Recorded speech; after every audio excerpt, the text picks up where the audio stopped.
November 1932, Western Australia. The Australian military mobilised for war. Soldiers deployed with machine guns. 10,000 rounds of ammunition loaded and ready. The enemy was identified. The attack plan was set, and then the shooting started. The targets scattered at 30 miles per hour. Thousands of bullets missed. Weeks of combat followed, and when the smoke cleared, the military retreated in defeat. Their enemy, birds, 6-foot-tall flightless birds called emus. This sounds like fiction. It sounds like a joke. It sounds impossible. But every word is true, verified in military reports, documented in parliamentary records, covered by international media. This is the story of the Great Emu War, where an army with modern weapons faced 20,000 birds and lost. Not barely lost, catastrophically lost. The soldiers were experienced veterans, the weapons were battle-tested, the ammunition was plentiful. None of it mattered, because sometimes nature doesn't care about your plans, your technology, or your firepower. Sometimes the underdog wins in ways nobody expects. This is how it happened. This is why it happened. And this is why the world is still talking about it nearly a century later. Welcome to the only war in history where birds defeated an army. And yes, it really happened. The year was 1932. The place was Western Australia. An army arrived with machine guns, ready for combat. Their enemy wasn't another nation. It wasn't rebels or invaders. Their enemy was birds. Not metaphorical birds or a code name for something else. Actual birds. 6-foot-tall, flightless prehistoric-looking birds called emus. The military had 10,000 rounds of ammunition. They had Lewis machine guns fresh from World War I. They had trained soldiers who survived the trenches of the Great War. And they lost. Not barely lost. Catastrophically lost. The birds didn't just survive the onslaught. They won.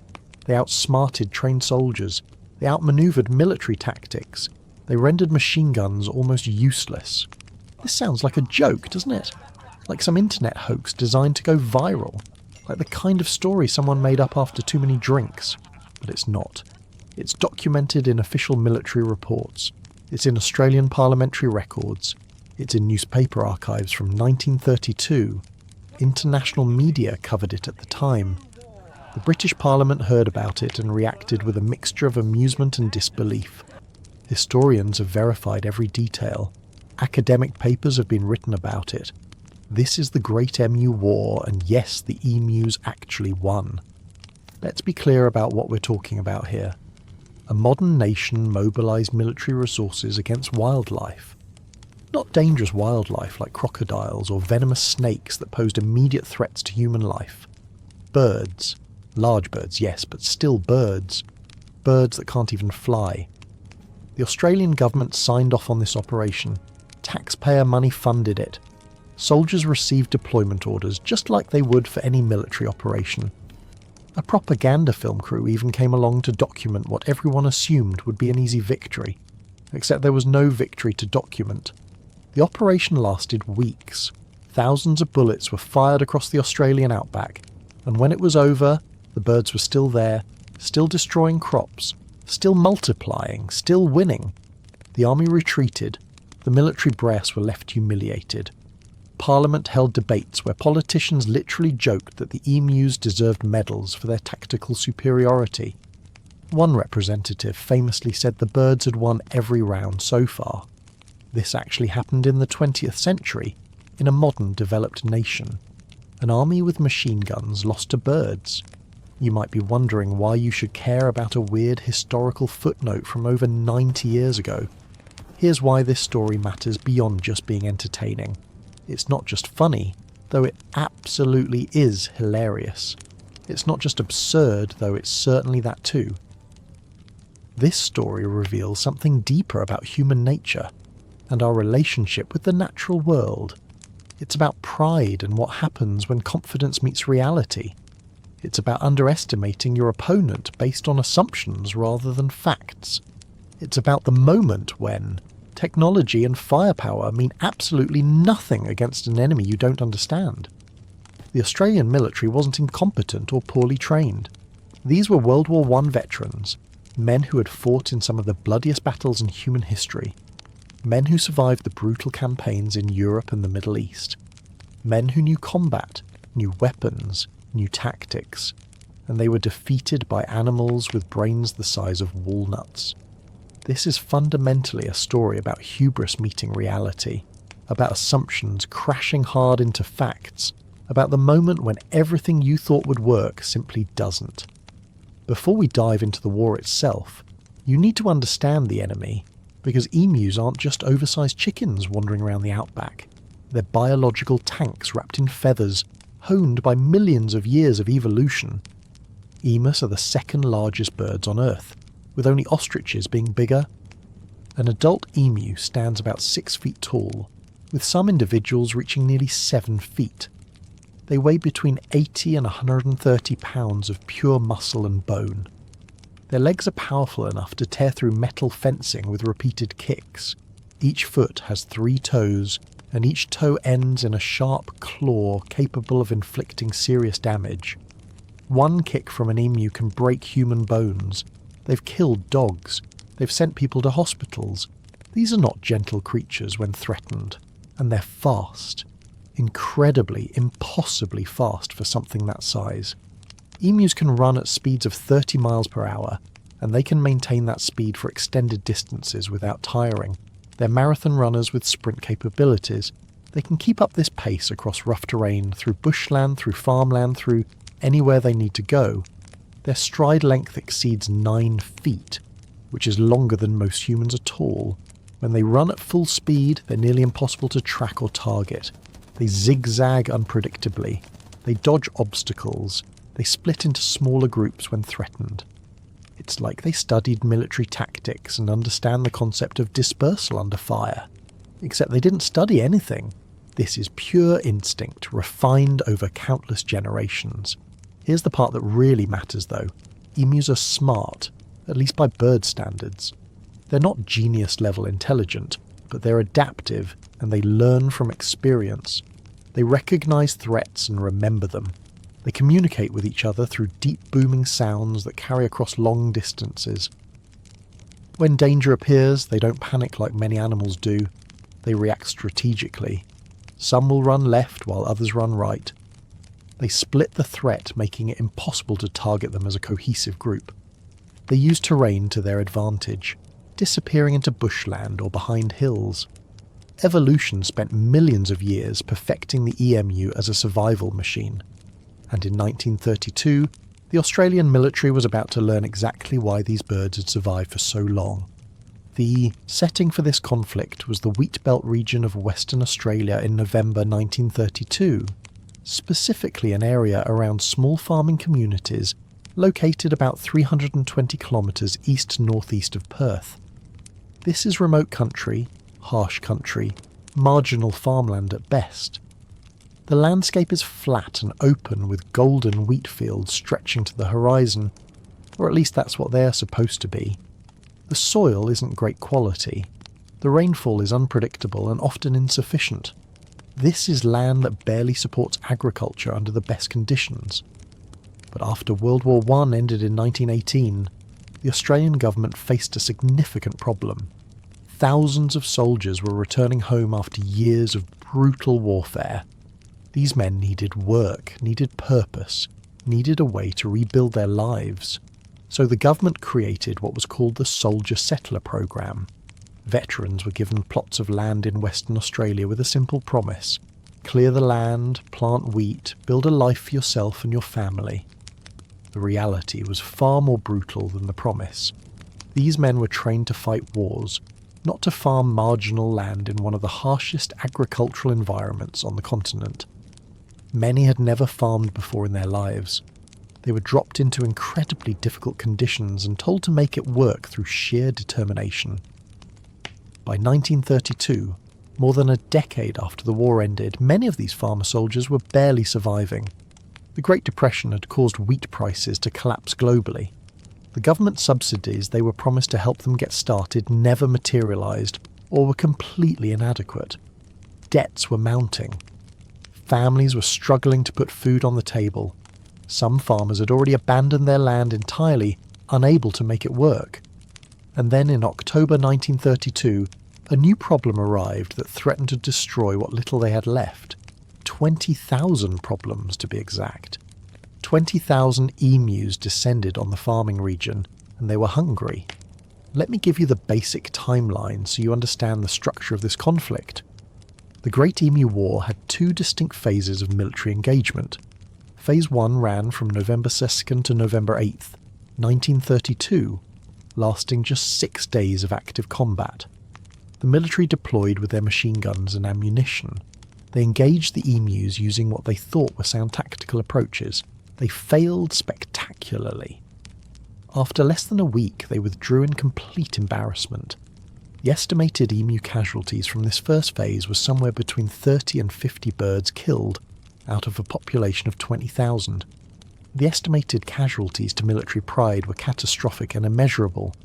Phase 2 began on November 13th and continued until December 10th, 1932, lasting nearly a month of sustained operations. The military redeployed after intense public and political pressure from the desperate farmers. They tried new tactics and different approaches. They fired thousands more rounds of ammunition. They claimed significantly better results in their official reports. The official count submitted by the commanding officer was 986 EMUs confirmed killed, plus an estimated 2,500 more wounded who presumably died later. However, the reality is that those numbers are heavily disputed by observers and experts both at the time and since. And even if we accept those numbers as completely accurate, it didn't actually matter in terms of the operation's goals. The emu population was so large that they barely noticed the losses. The birds kept destroying crops at the same rate. The farmers were still desperate and facing ruin. And ultimately, the military gave up and went home. By December 10th, the operation officially ended. The soldiers returned to their regular duties. The emus stayed exactly where they were. War over. Birds win decisively. This wasn't a close fight or a narrow victory for the emus. This was a complete rout. I know what some of you are thinking right now. This sounds too ridiculous to be true, like one of those fake historical stories that circulates on social media and gets debunked. So let me prove to you that this actually happened with real documentation. The Australian War Memorial, which is the nation's official military museum and archive, has records of this operation. The commanding officer filed detailed military reports that are preserved in government archives. The Australian House of Representatives, which is their parliament, debated this operation on November 8, 1932. The parliamentary transcripts still exist, and you can read exactly what politicians said, including the jokes about emus deserving medals for their tactical victories. Newspaper coverage at the time was extensive and detailed. Major newspapers across Australia covered the story as it unfolded. Regional papers interviewed the affected farmers. International papers picked it up as a bizarre news item. British newspapers reported on it with a mixture of amusement and concern. British conservationists even protested the operation, calling it unnecessary slaughter. The Defence Minister had to defend the decision in the Australian Senate, and his speech justifying the operation is on record. The military unit involved has this operation in its official history. A cinematographer was assigned to film the operation for propaganda purposes, though the footage was never publicly released because the results were too embarrassing for the government. Academic historians have studied this event in detail over the decades since it happened. Professional ornithologists wrote about it at the time, analysing what went wrong from a wildlife management perspective. Their published analysis called it an attempt at mass destruction of birds that failed due to fundamental misunderstandings about emu behaviour. Modern history books include detailed accounts of the Emu War. Major encyclopedias have articles on it. Multiple universities have examined it in studies about wildlife management, military history and human-animal conflict. This is not folklore or legend or exaggeration. This is verified, documented, actual history that happened in the real world. The Great Emu War happened exactly as described, and the emus won. Over the next 2 hours, we're going to break down exactly how this impossible situation developed and unfolded. How did 20,000 birds become classified as an invading army that required military intervention? What drove the Australian government to make the extraordinary decision to deploy military force against wildlife? Who were the soldiers sent to fight birds, and what did they think about their unusual orders? What weapons did they bring, and why did they think machine guns would be effective? What tactics did they try in the field, and why did each approach fail? How did the media react as the story developed? What did Parliament say when the operation became a public embarrassment? How did the rest of the world respond to news that Australia was losing a war to birds? And what happened after the military finally gave up and went home?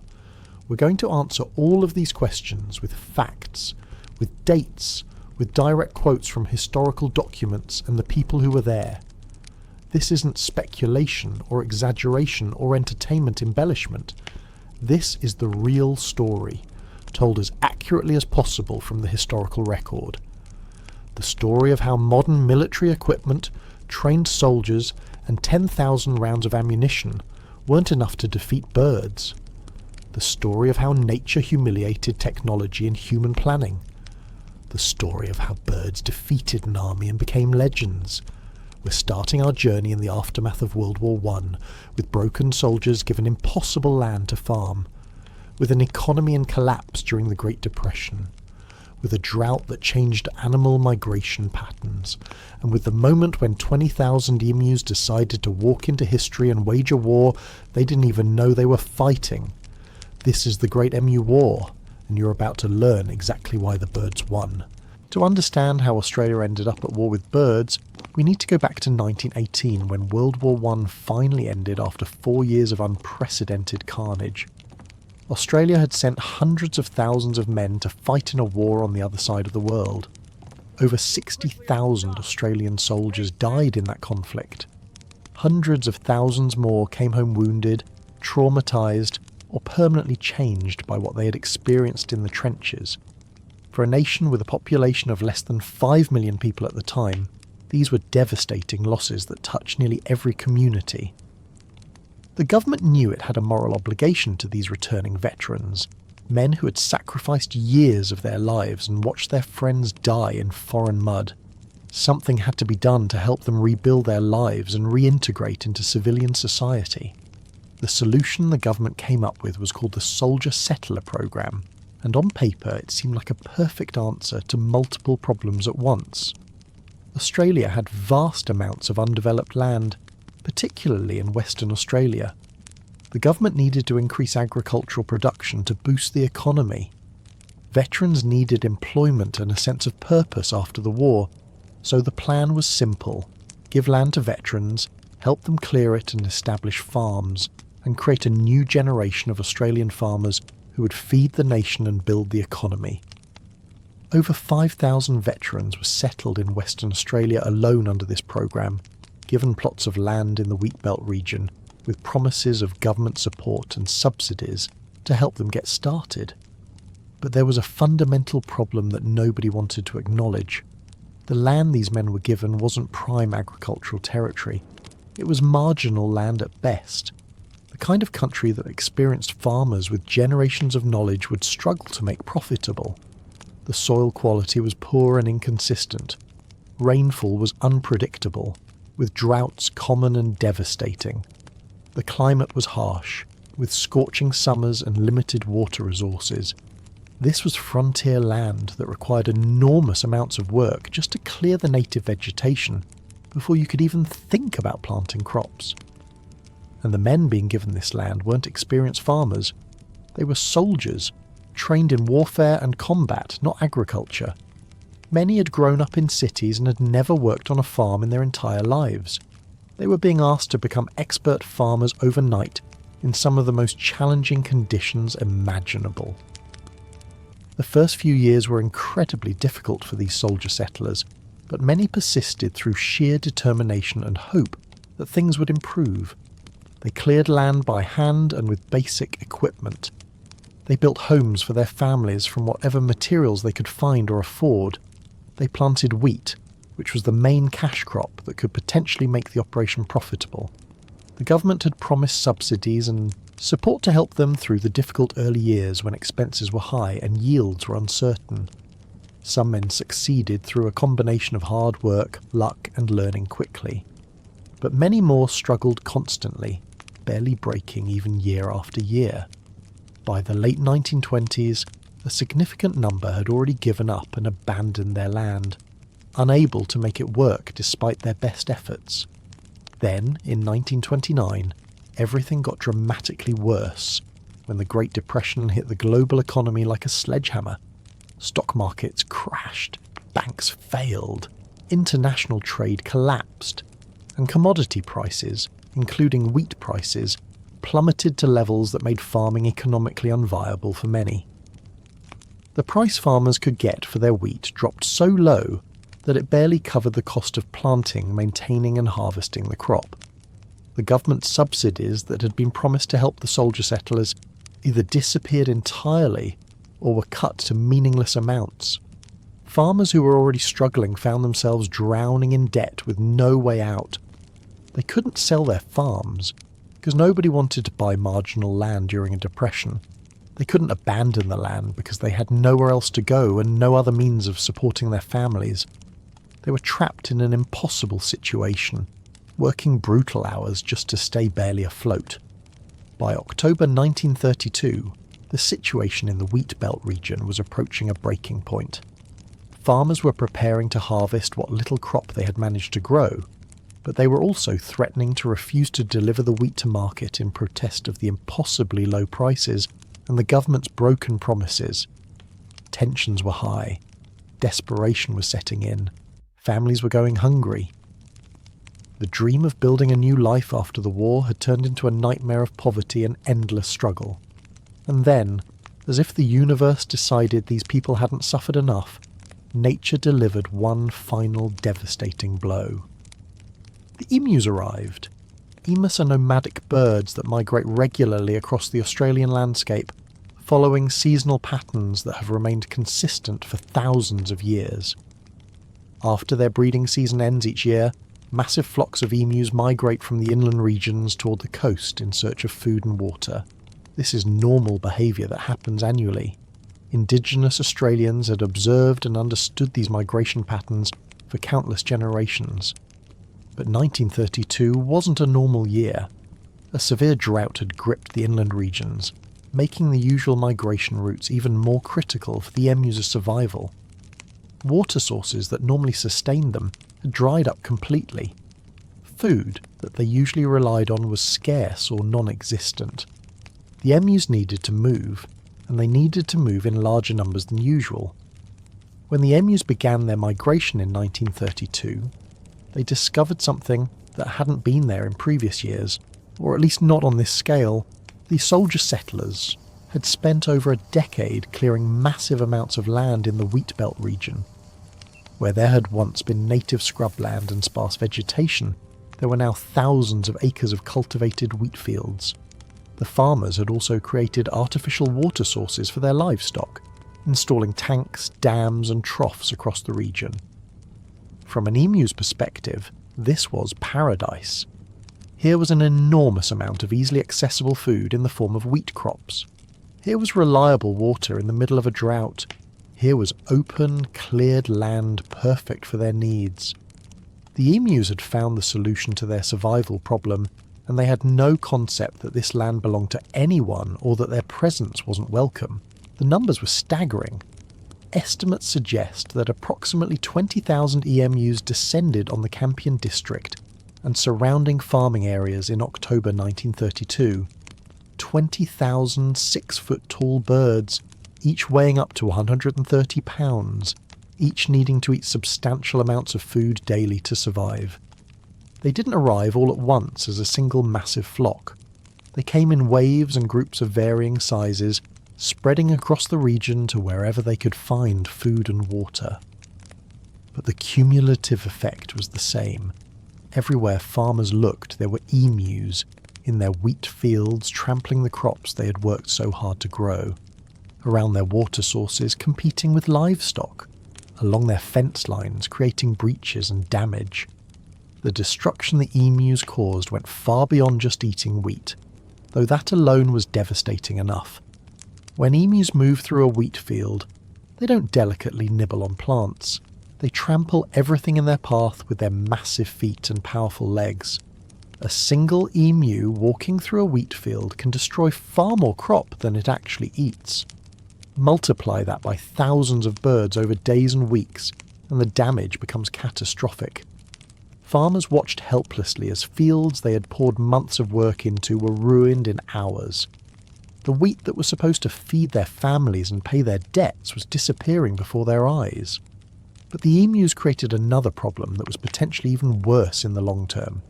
The Wheatbelt region already had a serious issue with rabbit infestations. Rabbits, which aren't native to Australia, had been introduced decades earlier and had bred into plague proportions, causing enormous agricultural damage across the continent. Farmers had spent significant time and money building fences designed to keep rabbits out of their cultivated fields. These fences weren't perfect, but they helped control the problem. When the emus arrived, they walked right through these fences or kicked them apart without even trying. Their powerful legs and sharp claws tore holes in fencing that had taken farmers weeks to install, and once the fences had holes, the rabbits poured through into the fields, causing even more crop destruction. The emus weren't just destroying crops directly. They were opening the door for secondary infestations that compounded the damage exponentially. The farmers initially tried to deal with the emu problem themselves using the resources they had available. Some attempted to shoot the birds with rifles, but quickly discovered how difficult emus are to kill. Their thick feathers and tough skin made them remarkably resistant to small-caliber bullets. Their incredible speed meant they were difficult to target accurately. Their tendency to scatter and run in unpredictable patterns when threatened made it almost impossible for a single shooter to have much impact. A farmer might spend hours tracking emus, fire multiple shots, and only bring down one or two birds while the rest escaped. It was exhausting, expensive in terms of ammunition, and ultimately ineffective against the scale of the infestation. Other farmers tried building additional fencing or reinforcing existing fences to keep the emus out, but this proved equally futile. Emus can jump surprisingly high for birds their size, and their powerful legs can kick through all but the strongest fencing materials. Even when fences initially worked to deflect them, the emus would simply move along the fence line until they found a weak point, or would gather in large numbers and push through together. Maintaining emu-proof fencing across hundreds or thousands of acres was economically impossible for farmers who were already on the edge of bankruptcy. Every dollar spent on fencing was a dollar they didn't have for food, equipment, or paying down debt. Some farmers attempted to scare the emus away using various methods. They set up noisemakers, fired guns in the air, drove trucks through their fields to chase the birds, and tried every creative solution they could think of. The emus would scatter temporarily when frightened, but they never went far. They would move to a neighbouring field or simply wait until the farmer left and then return to continue feeding. The birds had found food and water in the middle of a drought, and no amount of temporary harassment was going to make them abandon that resource. They were fighting for survival just as much as the farmers were, and they weren't going to give up easily. As October turned into early November 1932, the situation became desperate. Farmers were watching an entire year's work and their families' survival being destroyed in real time. The crop they needed to harvest to have any chance of surviving the depression was being eaten and trampled into uselessness. Their fences were being destroyed, requiring expensive repairs they couldn't afford. The promised government support had never materialised. They felt abandoned and forgotten by the very government they had fought for during the war. These were men who had survived some of the worst combat in human history, and now they were facing defeat at the hands of birds. The psychological impact of this was profound after everything they had endured. After all the promises made to them, they were going to lose everything to wildlife. The farmers began organising and making their grievances known to anyone who would listen. They held meetings in small community halls, sharing their experiences and discussing possible solutions. They wrote letters to local representatives demanding action. They contacted newspapers to publicise their plight. They formed delegations to travel to the capital and meet with government officials. Their message was clear and increasingly desperate. If the government didn't intervene immediately, the entire soldier-settler program in the Wheatbelt region was going to collapse. Families would lose their farms. Years of work would be for nothing. The investment the government had made in settling this land would be completely wasted. Something had to be done, and it had to be done now. The farmers made a specific request that seemed logical to men who had military experience. They had seen firsthand during the war how effective machine guns were at sustained fire against moving targets. They knew that Lewis guns could fire hundreds of rounds per minute with reasonable accuracy. They understood suppressive fire and how to control large areas with automatic weapons. What they needed, they argued, wasn't more rifles or individual hunters trying to shoot emus one at a time. What they needed was military-grade firepower deployed systematically to eliminate the emu population in large numbers quickly. They needed the government to deploy soldiers with machine guns to wage what amounted to a military campaign against the birds. This was an extraordinary request by any measure. Using military resources and personnel for wildlife management was virtually unprecedented. The cost in terms of ammunition, soldier deployment and equipment was significant.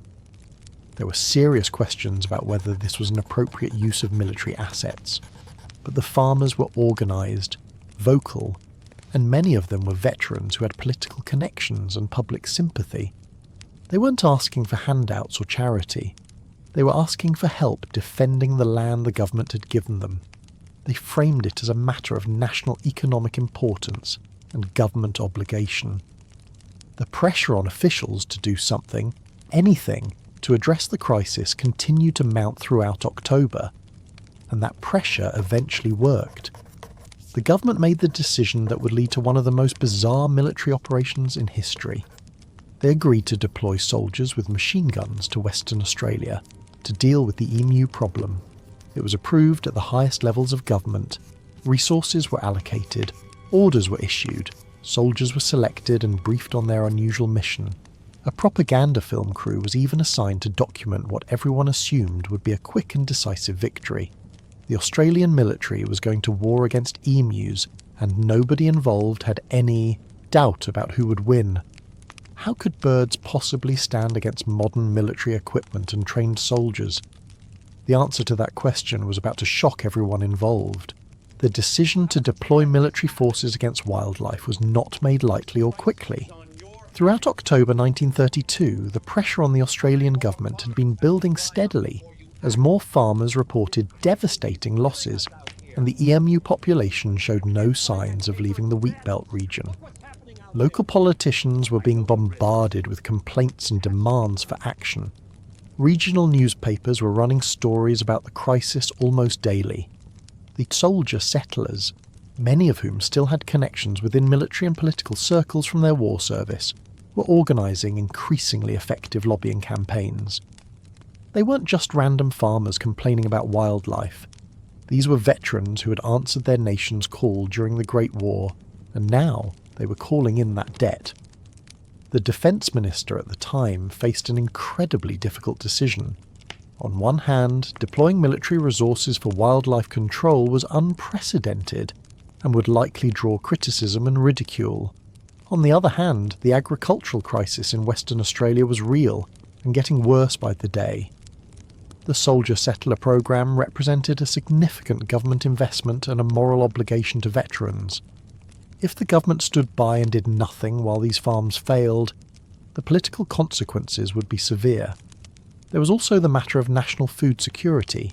Australia needed wheat production, especially during the Depression when every economic resource mattered.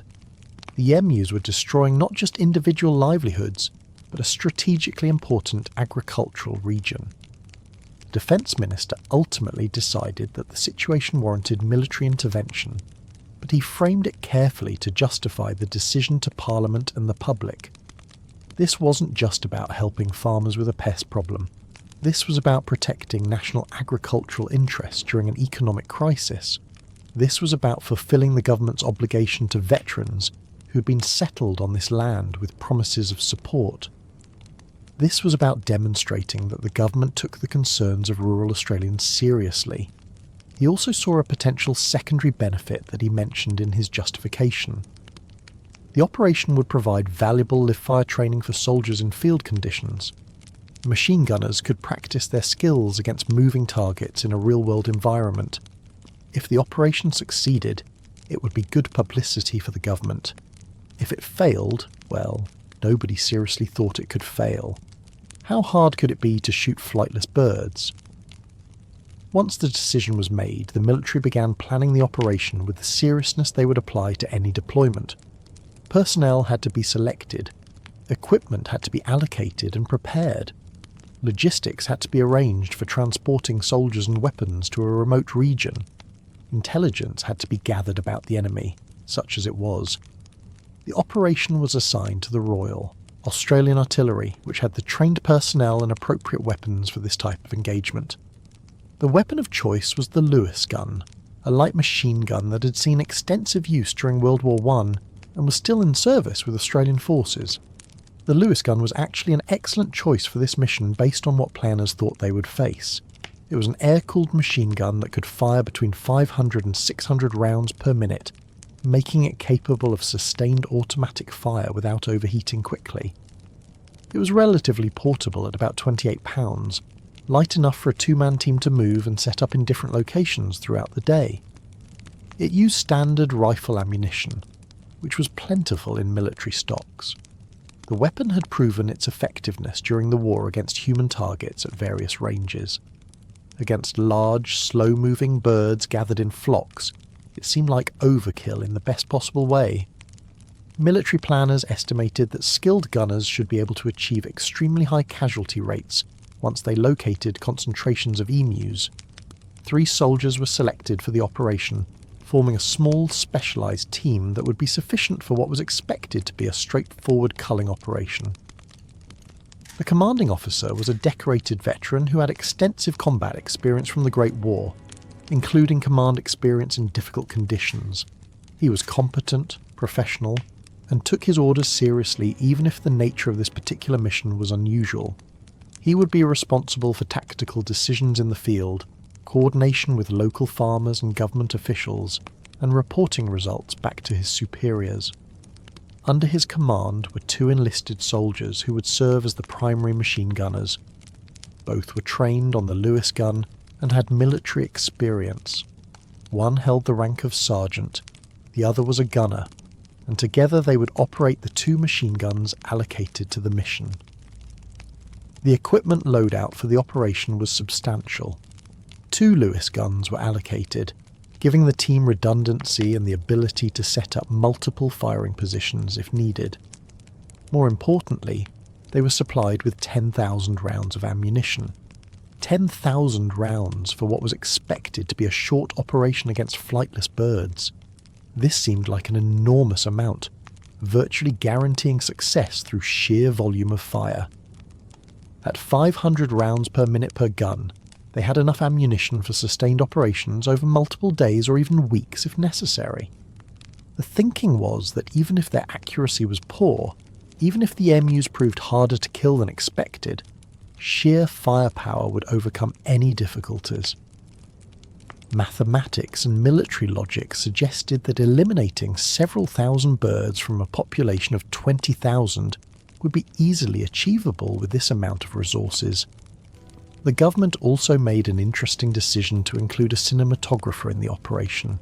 A film crew from Fox Movietone, which was a major newsreel company at the time, was assigned to accompany the soldiers and document the operation. This wasn't standard procedure for wildlife management, but it revealed the government's intentions clearly. This was going to be a propaganda victory.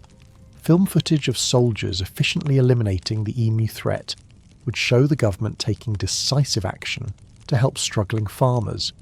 It would demonstrate military competence and modern firepower protecting Australian agricultural interests. The newsreel could be shown in cinemas across the country and potentially internationally, generating positive publicity.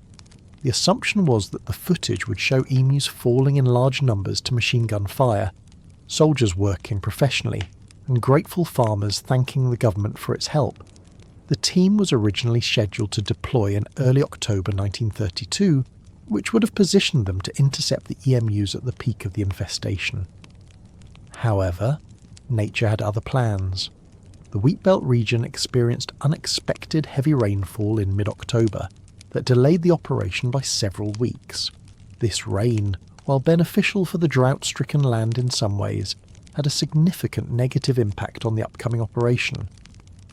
The emus, which had been concentrated in relatively predictable areas around water sources and wheat fields, scattered across a much wider geographical area. The rain created temporary water sources all over the region, meaning the birds no longer needed to congregate at the limited number of permanent water points. The wheat fields became muddy and difficult to access with vehicles. Roads that the soldiers would need to use to move between locations became treacherous or impassable. The delay frustrated everyone involved. Farmers watched helplessly as the emus continued destroying crops day after day while waiting for the military to arrive. The soldiers were ready to deploy but couldn't proceed until conditions improved. Government officials were anxious to show results and justify their decision to use military resources. The film crew had equipment and personnel standing by but couldn't begin shooting. Finally, by early November, the weather cleared sufficiently for operations to begin. The rain stopped, the ground began to dry out, and the soldiers received orders to proceed to the Wheatbelt region. After weeks of delays and mounting anticipation, the Great Emu War was about to begin. The team arrived in the region on November 1st, 1932, and immediately began coordinating with local farmers and government representatives to gather intelligence on emu locations and movements. This was a crucial step that demonstrated professional military planning. You don't just arrive in an area and start shooting randomly. You gather information about enemy positions, movement patterns, terrain, and optimal engagement points. The farmers were eager to help, providing detailed reports of where emu flocks had been seen, what times of day they moved through different areas, where they watered, and where they fed. Based on this information, the commanding officer began developing a tactical plan for the operation. The plan was straightforward and seemed completely reasonable based on conventional military thinking. The team would establish positions near known emu congregation points, particularly around water sources and productive wheat fields. They would set up the machine guns with good fields of fire and clear sight lines. They would wait for emus to gather in sufficient numbers to make engagement worthwhile. Then they would open fire with both weapons simultaneously, using sustained automatic fire to maximise casualties before the birds could scatter. After each engagement, they would relocate to a different position based on where farmers reported new emu activity. Over the course of several days or weeks, they would systematically reduce the emu population to manageable levels. It was a sound plan that should have worked perfectly. There was genuine optimism among everyone involved as preparations were finalised. The soldiers were confident in their weapons and their training. The farmers were hopeful that relief was finally at hand. Government officials anticipated positive news and good publicity. The film crew had their cameras ready to capture what they expected would be an impressive demonstration of military efficiency. Everyone understood their roles. The equipment was in good working order. The ammunition was plentiful. The intelligence on emu locations was solid. Every factor that could be controlled had been controlled. On paper, this operation looked like a guaranteed success.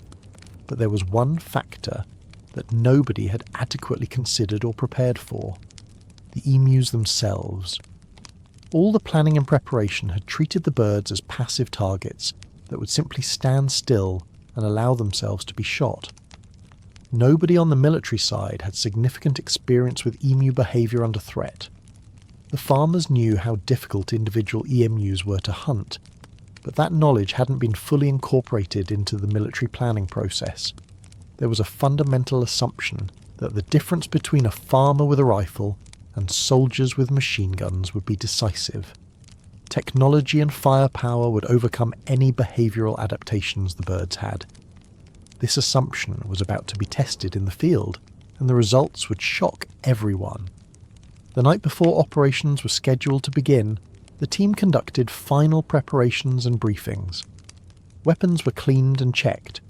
Ammunition was distributed and staged for easy access. The commanding officer reviewed the plan with his 2 gunners, designating primary and alternate positions for the first day's operations.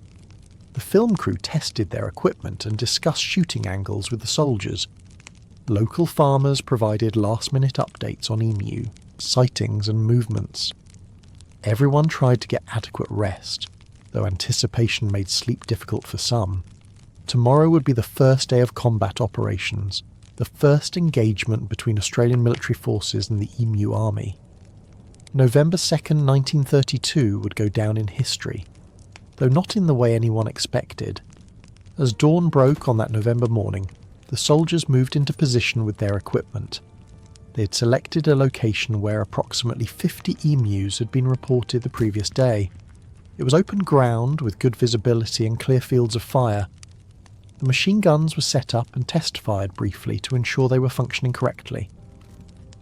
The film crew positioned themselves to capture the action.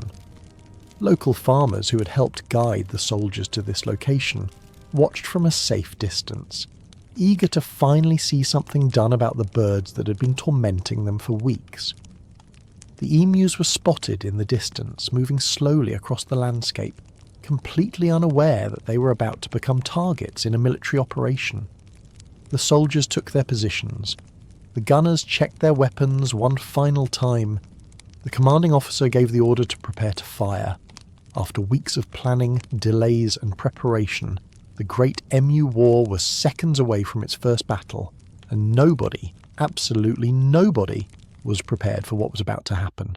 November the 2nd, 1932 marked the beginning of active combat operations in what would become known as the Great Emu War. The morning air was crisp and clear, perfect conditions for the operation that was about to unfold. The 3-man military team had positioned themselves strategically near the town of Campion, where local farmers had reported consistent emu activity over the previous days. The intelligence was good. The emus were there, just as predicted. Approximately 50 birds were visible in the distance, moving slowly across the open landscape in their characteristic manner. They appeared to be feeding casually, completely unaware of the military force that had assembled to eliminate them. The soldiers felt confident. Everything was going according to plan. The machine guns were set up, loaded and ready. The ammunition belts were feeding correctly. The sight lines were clear. This was going to be textbook. The commanding officer surveyed the scene through his field glasses, calculating distances and angles of fire. The emus were clustered together loosely, exactly the kind of target concentration that machine guns were designed to devastate. In his experience from the Great War, massed automatic weapons fire against grouped targets was brutally effective. He had seen what Lewis guns could do to advancing infantry. Birds, even large ones, should present far less of a challenge. He gave quiet orders to his 2 gunners, designating primary targets and establishing fields of fire to maximise coverage. The film crew had their cameras ready, positioned to capture what everyone expected would be an impressive display of firepower and a quick victory. The moment had arrived. Years of military training, weeks of planning, and days of preparation all came down to this moment. There was just one problem that became immediately apparent. The emus weren't as close as they needed to be for effective engagement. The birds were still at the outer edge of the effective range for the Lewis guns. While the weapons could certainly fire that far, accuracy decreased significantly with distance, and the goal was to maximise casualties per burst of fire. The soldiers needed the emus closer. This is where the local farmers stepped in to help. They knew the land intimately and had experience trying to control emu movements, even if their previous efforts had been unsuccessful. Several farmers volunteered to attempt to herd the birds toward the machine gun positions using trucks and by moving on foot. The plan was to gently push the emus in the right direction, getting them into an optimal kill zone where the machine guns could be devastatingly effective. The farmers began their approach, moving slowly and carefully to avoid spooking the birds too early. The emus noticed the movement and began to react, but not in the way anyone anticipated. Instead of moving as a cohesive flock in a predictable direction, the birds immediately split into smaller groups. Some moved left, some moved right, some reversed direction entirely. It was like watching a coordinated dispersal pattern, except the emus hadn't planned anything. This was pure instinct, survival behaviour honed over millions of years of evolution. When threatened, emus don't cluster together for protection like some herd animals. They scatter to make themselves more difficult to target by predators. What looked like chaos was actually an incredibly effective defensive strategy, and it was already causing problems before a single shot had been fired. The soldiers quickly realised that the herding approach wasn't going to work as planned, but some emus had moved closer to their positions in the confusion. It wasn't the ideal setup they had hoped for, but there were targets within effective range now. The decision was made to engage. The commanding officer gave the signal.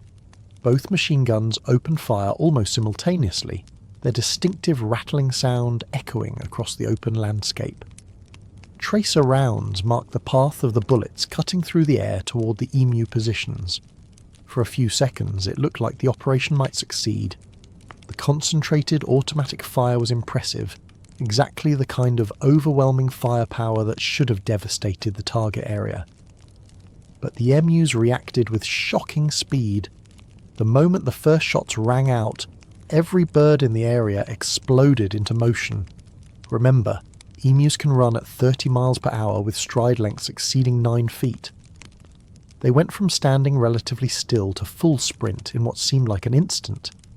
They didn't run in straight lines away from the gunfire, which would have made them easier to track and target. They zigzagged unpredictably, changing direction every few seconds.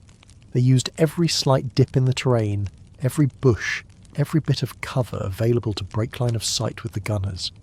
Some birds ran directly away from the guns, others ran perpendicular to the line of fire, and some even seemed to curve around in arcs that made them incredibly difficult to lead with sustained fire.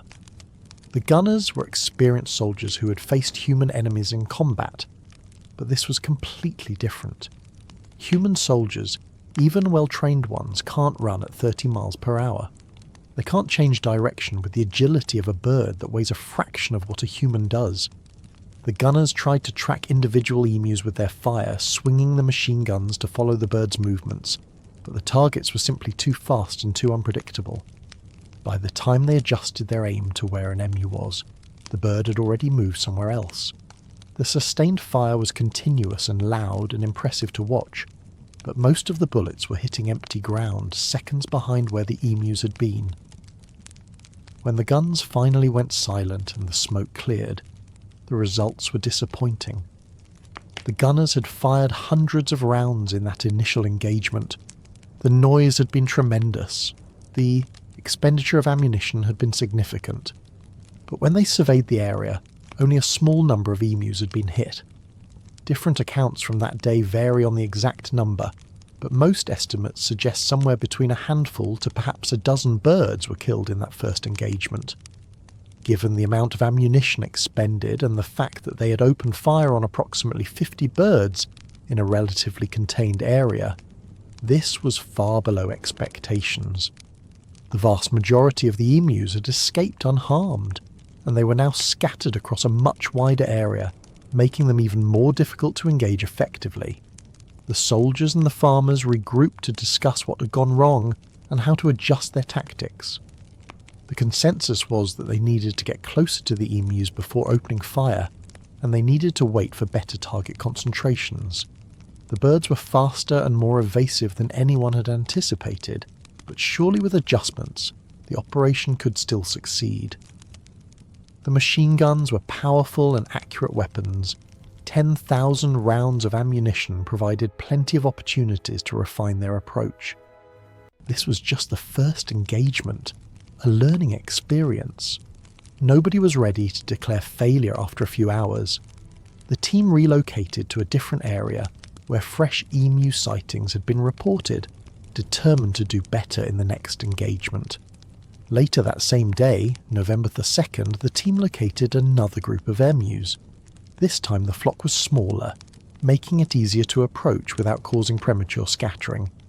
The soldiers set up their weapons more carefully, taking time to ensure optimal positioning and fields of fire. They waited until the emus were clearly within effective range before engaging. When they opened fire this time, the results were marginally better. The accounts from this engagement suggest that perhaps a dozen or so birds were killed before the rest scattered and escaped. It was an improvement over the morning's results, but still far below what was needed to make a significant impact on a population of 20,000 emus. At this rate, eliminating even a fraction of the birds would require weeks of continuous operations and would exhaust the ammunition supply long before achieving meaningful results. The frustration was beginning to set in by the end of the first day. The soldiers had expected to kill dozens or even hundreds of emus in their first day of operations. Instead, they had perhaps 20 or 30 confirmed kills after multiple engagements and the expenditure of substantial ammunition. The film crew had captured footage, but it wasn't the triumphant display of military efficiency that had been anticipated. Mostly it showed machine guns firing at rapidly fleeing birds with very few visible hits. This was not the kind of propaganda material the government had hoped for. The farmers were grateful for any emus killed, but they could see that at this pace, the military operation wasn't going to solve their problem. The birds were still everywhere, still destroying crops, and now they were even more scattered and wary after being shot at. November 3rd brought a slight shift in tactics. The commanding officer decided that they needed to be more patient and more strategic about engagement opportunities. Rather than trying to chase emus around the countryside, they would set up ambush positions at key locations and wait for the birds to come to them. Water sources seemed like the most logical choice.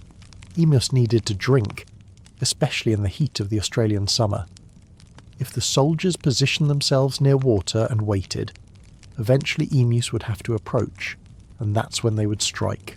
It was sound tactical thinking based on understanding animal behaviour and needs. On November 4th, the plan was put into action with what seemed like perfect execution at first. The team identified a dam that was a known watering point for emus. They set up their machine gun positions with excellent concealment and clear fields of fire covering the approaches to the water. Then they waited. Patience is a crucial military skill, and these soldiers knew how to wait quietly for the right moment. As the day progressed and the temperature rose, emus began appearing in the distance, moving toward the water source. First a few birds, then more, then even more. The soldiers watched through their sights as the emu numbers increased. This was exactly what they had hoped for. Instead of scattered birds running in all directions, they had a concentration of targets moving toward a predictable location. The accounts of what happened next vary slightly depending on the source, but the general story is consistent and represents the most dramatic failure of the entire operation. As the emus approached the watering point in larger and larger numbers, the soldiers held their fire, waiting for the maximum concentration of targets. Estimates suggest that over 1,000 emus were moving toward the dam. 1,000 birds, all converging on a single location, all within range of 2 machine guns with clear fields of fire and thousands of rounds of ammunition ready. This was the perfect military ambush. This was the moment that would justify the entire operation. This was going to be devastating. The commanding officer waited until the moment was absolutely right, until the emus were at optimal range and in maximum concentration. Then he gave the order to fire. Both machine guns opened up simultaneously. The noise was deafening. Hundreds of rounds poured into the emu formation in the first few seconds. This should have been a massacre. This should have been hundreds of birds falling to the sustained automatic fire. But within seconds of the engagement beginning, disaster struck. one of the Lewis guns jammed. The mechanism that should have smoothly fed ammunition and maintained continuous fire failed. The gun went silent at the worst possible moment, cutting the firepower of the ambush in half. The gunner immediately began working to clear the jam, but these procedures take time even for trained soldiers.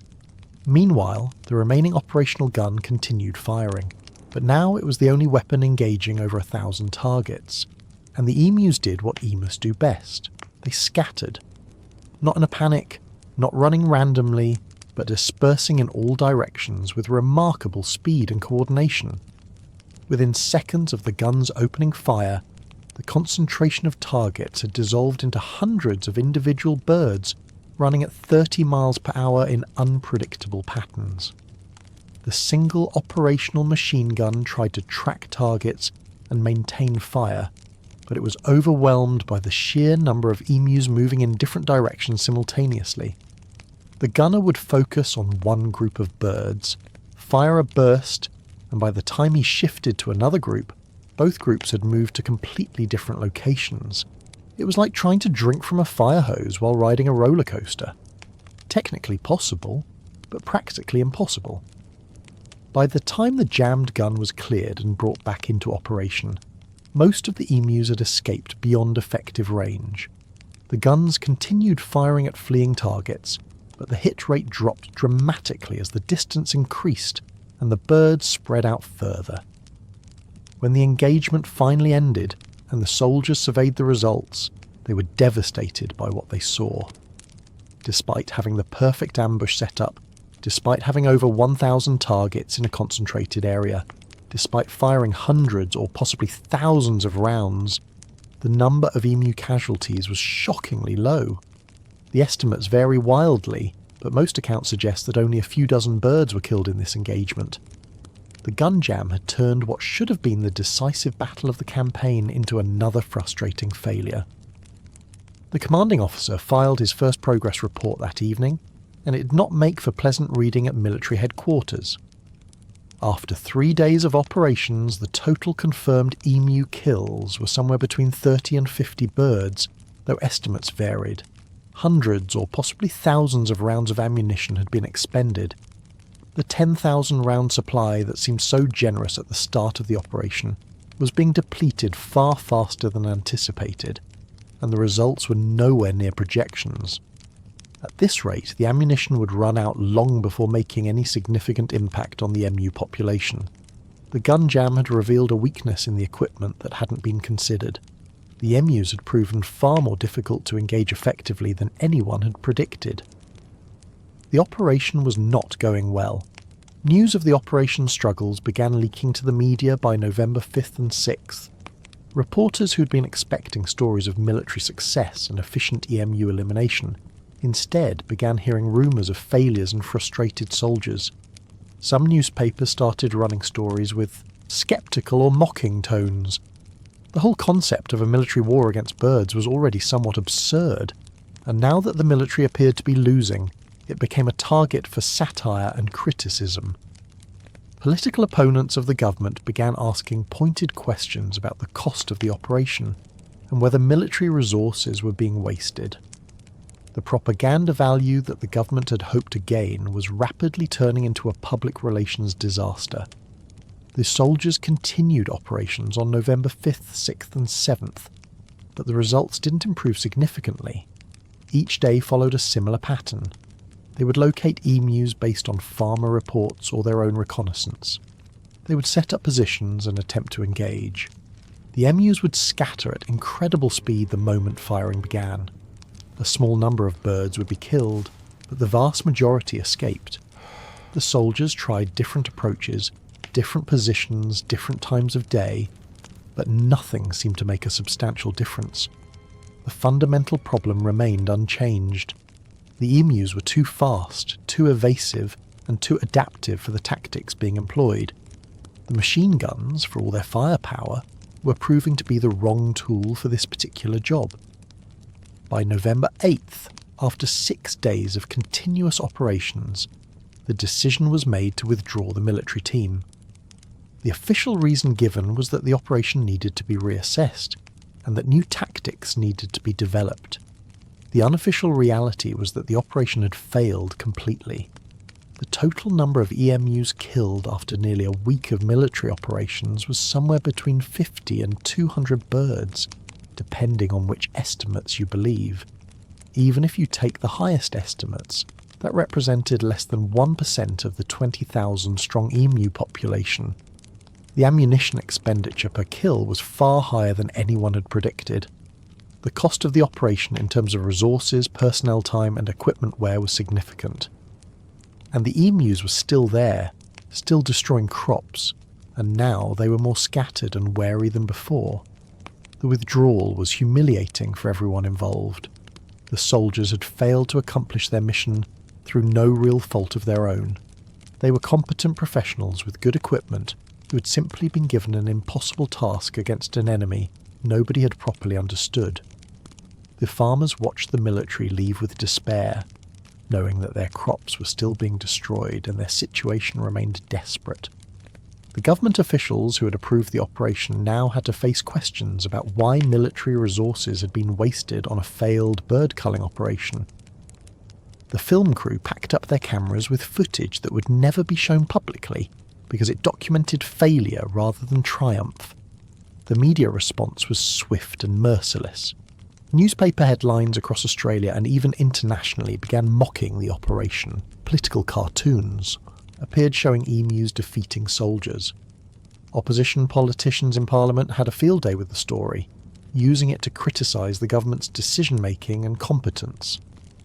One particularly famous moment came during a parliamentary debate when a representative suggested that if anyone deserved medals from this conflict, it was the emus, who had won every round so far.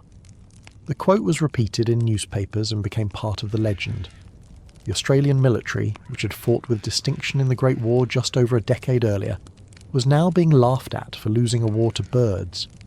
The humiliation was complete, and it was very, very public. The Great Emu War's first phase had ended in total defeat for the human side, and the birds had emerged victorious without even knowing they had been in a war. The withdrawal of military forces on November 8, 1932 should have marked the end of the Great Emu War, a quiet admission of failure that would be buried in paperwork and forgotten as quickly as possible. But that's not what happened. Instead, the story exploded into the national consciousness in a way that nobody in the government had anticipated or wanted. What had been intended as a straightforward wildlife management operation using military resources had transformed into a national embarrassment that was being discussed everywhere, from Parliament to pubs, from newspaper editorial pages to dinner tables across Australia. The failure wasn't just notable because the military had been defeated. It was the nature of the defeat that captured public imagination. An army with machine guns had lost to flightless birds. You couldn't make up a story that absurd, and yet it had actually happened. The media coverage in the days following the withdrawal was extensive and almost universally mocking in tone. Newspapers across Australia ran headlines that ranged from sceptical to outright satirical.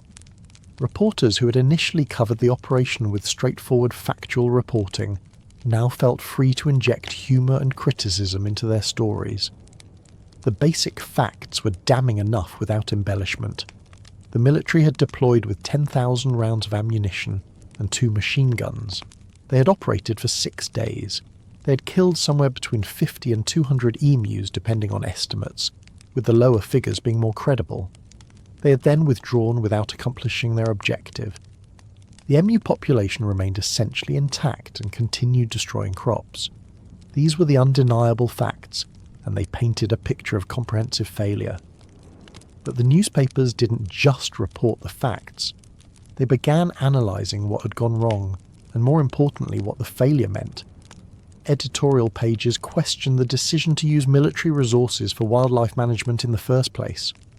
Opinion writers asked whether the government had seriously considered the operation before approving it, or whether it had been a hasty response to political pressure. Political cartoonists had an absolute field day with the material. Cartoons appeared showing emus in military uniforms outsmarting human soldiers.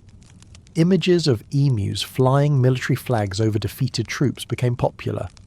One particularly memorable cartoon showed an emu general planning strategy while human soldiers retreated in confusion.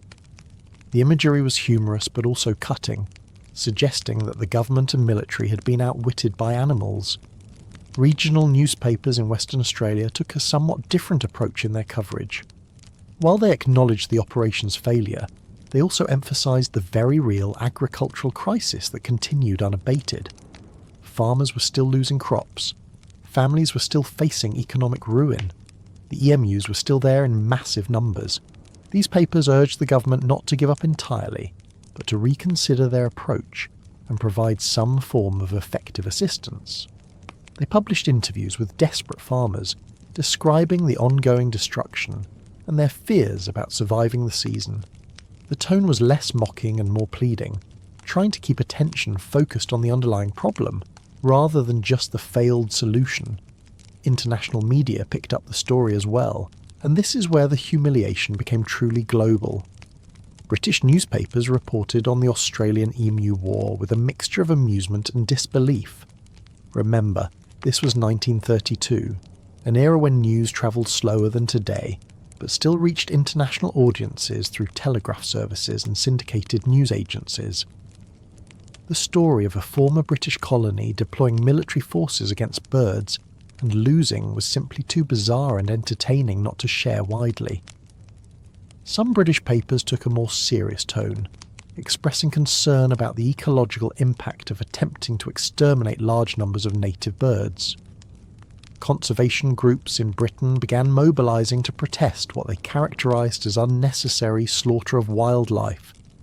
The conservationist response added another complicated dimension to the controversy.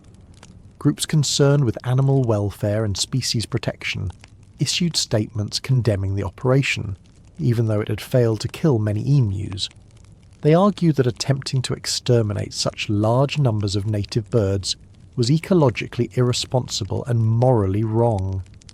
Some conservationists went so far as to characterise the operation as attempted extermination of a rare species, though this characterisation was somewhat inaccurate. Emus weren't particularly rare at that time, with populations in the hundreds of thousands or millions across Australia. But the conservationist criticism added to the growing perception that the operation had been misguided from the beginning. Australian ornithologists, the scientists who study birds professionally, also weighed in with their analysis of what had gone wrong. Two prominent ornithologists published commentary describing the operation as an attempt at mass destruction of birds that had failed due to fundamental misunderstandings about emu behaviour. They pointed out that emus had evolved over millions of years to evade predators, and their speed, agility and dispersal tactics were highly effective survival mechanisms. Machine guns might work well against stationary targets or slow-moving formations, but they were poorly suited to engaging highly mobile targets that scattered when threatened. The scientists weren't mocking the military so much as pointing out that the wrong tools had been selected for the job. Their analysis suggested that any similar future operations would face the same problems unless completely different approaches were developed. Then came the parliamentary debate, and this is where the story reached its peak of public humiliation for the government. On November 8th, the very day the military withdrew from the field, the Australian House of Representatives held a session where the Emu War became a topic of discussion. This wasn't a formal inquiry or a scheduled debate specifically about the operation. Rather, opposition politicians seized on the news of the withdrawal to criticise the government more broadly. They used the failed operation as evidence of poor decision-making, wasted resources, and misplaced priorities during an economic depression when every government dollar should have been spent wisely. The debate that ensued was remarkable for its tone. Politicians are generally careful with their language in official proceedings, maintaining at least a veneer of seriousness even when discussing controversial topics. But the absurdity of the situation seemed to break down some of those normal restraints. Representatives made jokes openly on the floor of Parliament. They employed sarcasm and mockery that would normally be considered inappropriate in such a formal setting. The operation was described as farcical, ridiculous, and embarrassing. Questions were raised about who had approved the operation and whether they had seriously considered the likelihood of success before committing military resources. The most famous moment from this parliamentary debate came when one representative suggested, with apparent sincerity mixed with sarcasm, that if anyone deserved medals from this conflict, it was the emus themselves. He noted that the birds had won every engagement, had outsmarted military tactics, and had successfully defended their territory against armed invasion. The quote was immediately picked up by journalists in attendance and appeared in newspapers the next day. It became the single most repeated line about the entire Emu War, perfectly capturing the absurdity of the situation in one memorable sentence.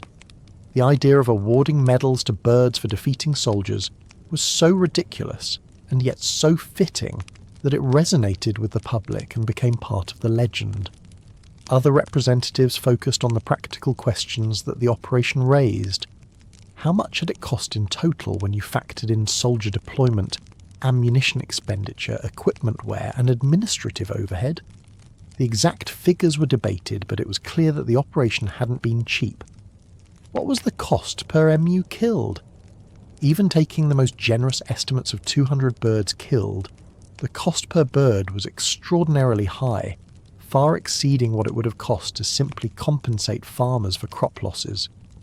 Why had military resources been used for what was essentially a pest control problem? Australia had civilian pest control mechanisms and could have explored bounty systems or other civilian approaches. The decision to militarise the response now looked foolish in retrospect. The government's defenders in Parliament tried to argue that the operation, while unsuccessful, had been undertaken with good intentions to help struggling farmers during a crisis. They pointed out that the soldier settlers had specifically requested military assistance, and that many of them were veterans with service connections. The government had been trying to fulfil its obligations to these men who had fought for Australia during the war. The emu infestation was a real problem causing genuine harm, even if the military solution hadn't worked. But these defensive arguments fell flat in the face of the obvious failure and the ridicule the operation had generated. Good intentions don't matter much when the results are this poor and this publicly embarrassing. The debate also touched on broader questions about government competence during the Depression. Australia was facing serious economic challenges in 1932. Unemployment was high, businesses were failing, and many families were struggling. In this context, spending government money on a failed military operation against birds looked particularly bad. Opposition politicians argued that it demonstrated misplaced priorities and poor judgment at the highest levels. If the government couldn't even successfully shoot flightless birds with machine guns, how could citizens trust them to manage the complex economic challenges facing the nation? The Emu War became a symbol of government incompetence that extended far beyond the specific operation itself. While Parliament debated, the farmers in Western Australia watched with mixed feelings. On one hand, the public attention and political controversy meant their plight was being widely discussed, which might lead to alternative forms of assistance. On the other hand, the operation they had requested and hoped would solve their problem had failed, and they were back where they started, with emus destroying their crops. Some farmers expressed frustration that the military had given up so quickly. Others acknowledged that the approach simply hadn't worked, and different solutions were needed. All of them remained desperate for some form of help as the agricultural crisis continued. The military itself maintained official silence about the operation, but privately there was significant frustration among the personnel involved. The soldiers who had conducted the operation felt that they had been set up to fail from the beginning. They had done their jobs professionally with the resources provided, but the mission itself had been fundamentally flawed. You can't blame soldiers for failing at an impossible task. The commanding officer's reports had been honest about the difficulties encountered and the poor results achieved. He hadn't tried to inflate casualty figures or pretend the operation had been more successful than it was. But honesty about failure doesn't prevent that failure from being embarrassing, especially when it becomes a national and international news story. The film crew from Fox Movie Tone found themselves in an awkward position. They had been sent to document a propaganda victory, and instead had footage of a propaganda disaster.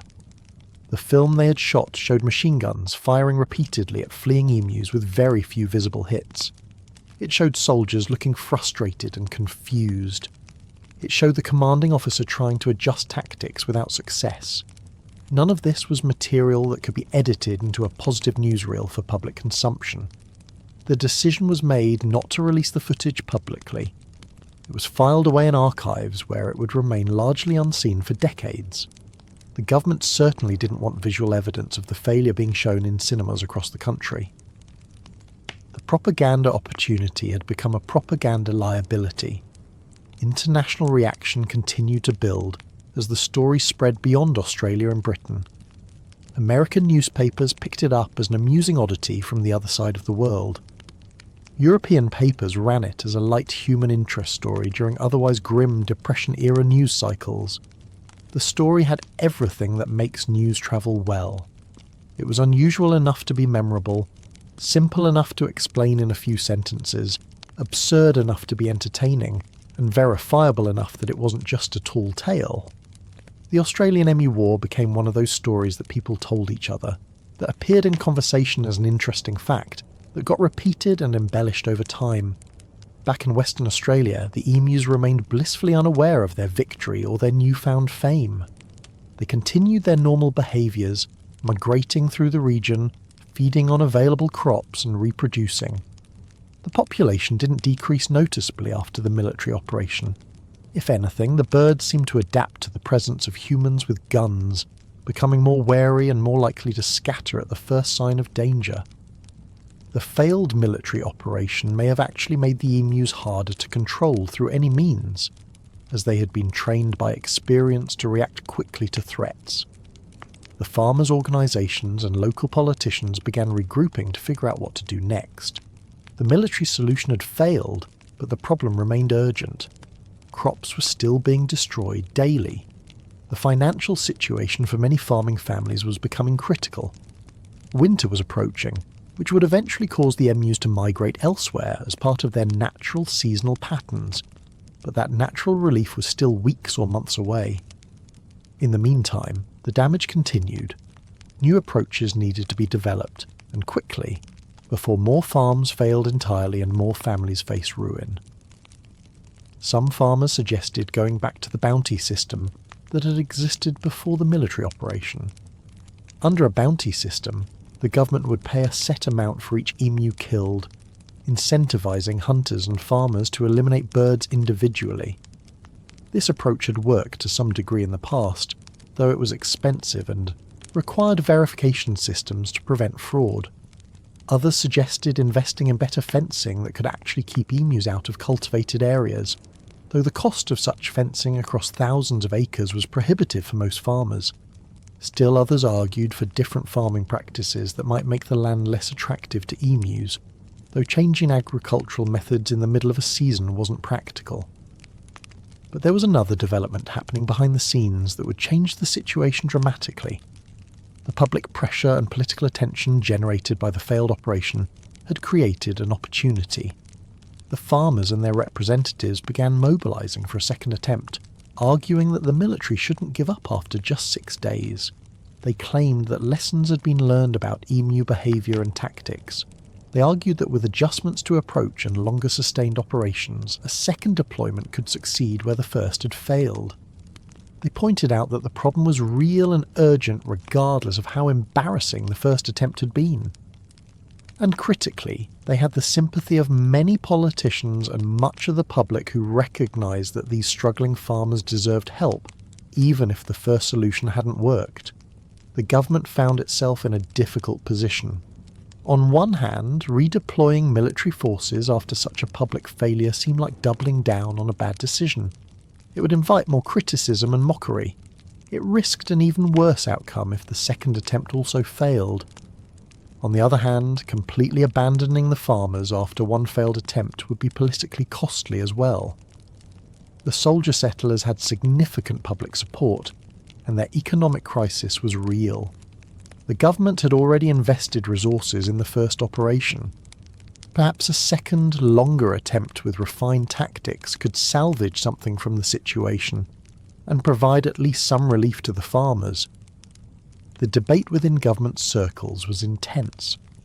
The defence minister who had approved the first operation was now in the uncomfortable position of either defending a second attempt or admitting the entire approach was flawed.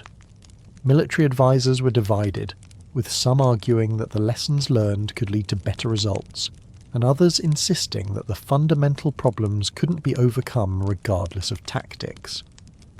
Financial officers pointed out the mounting costs.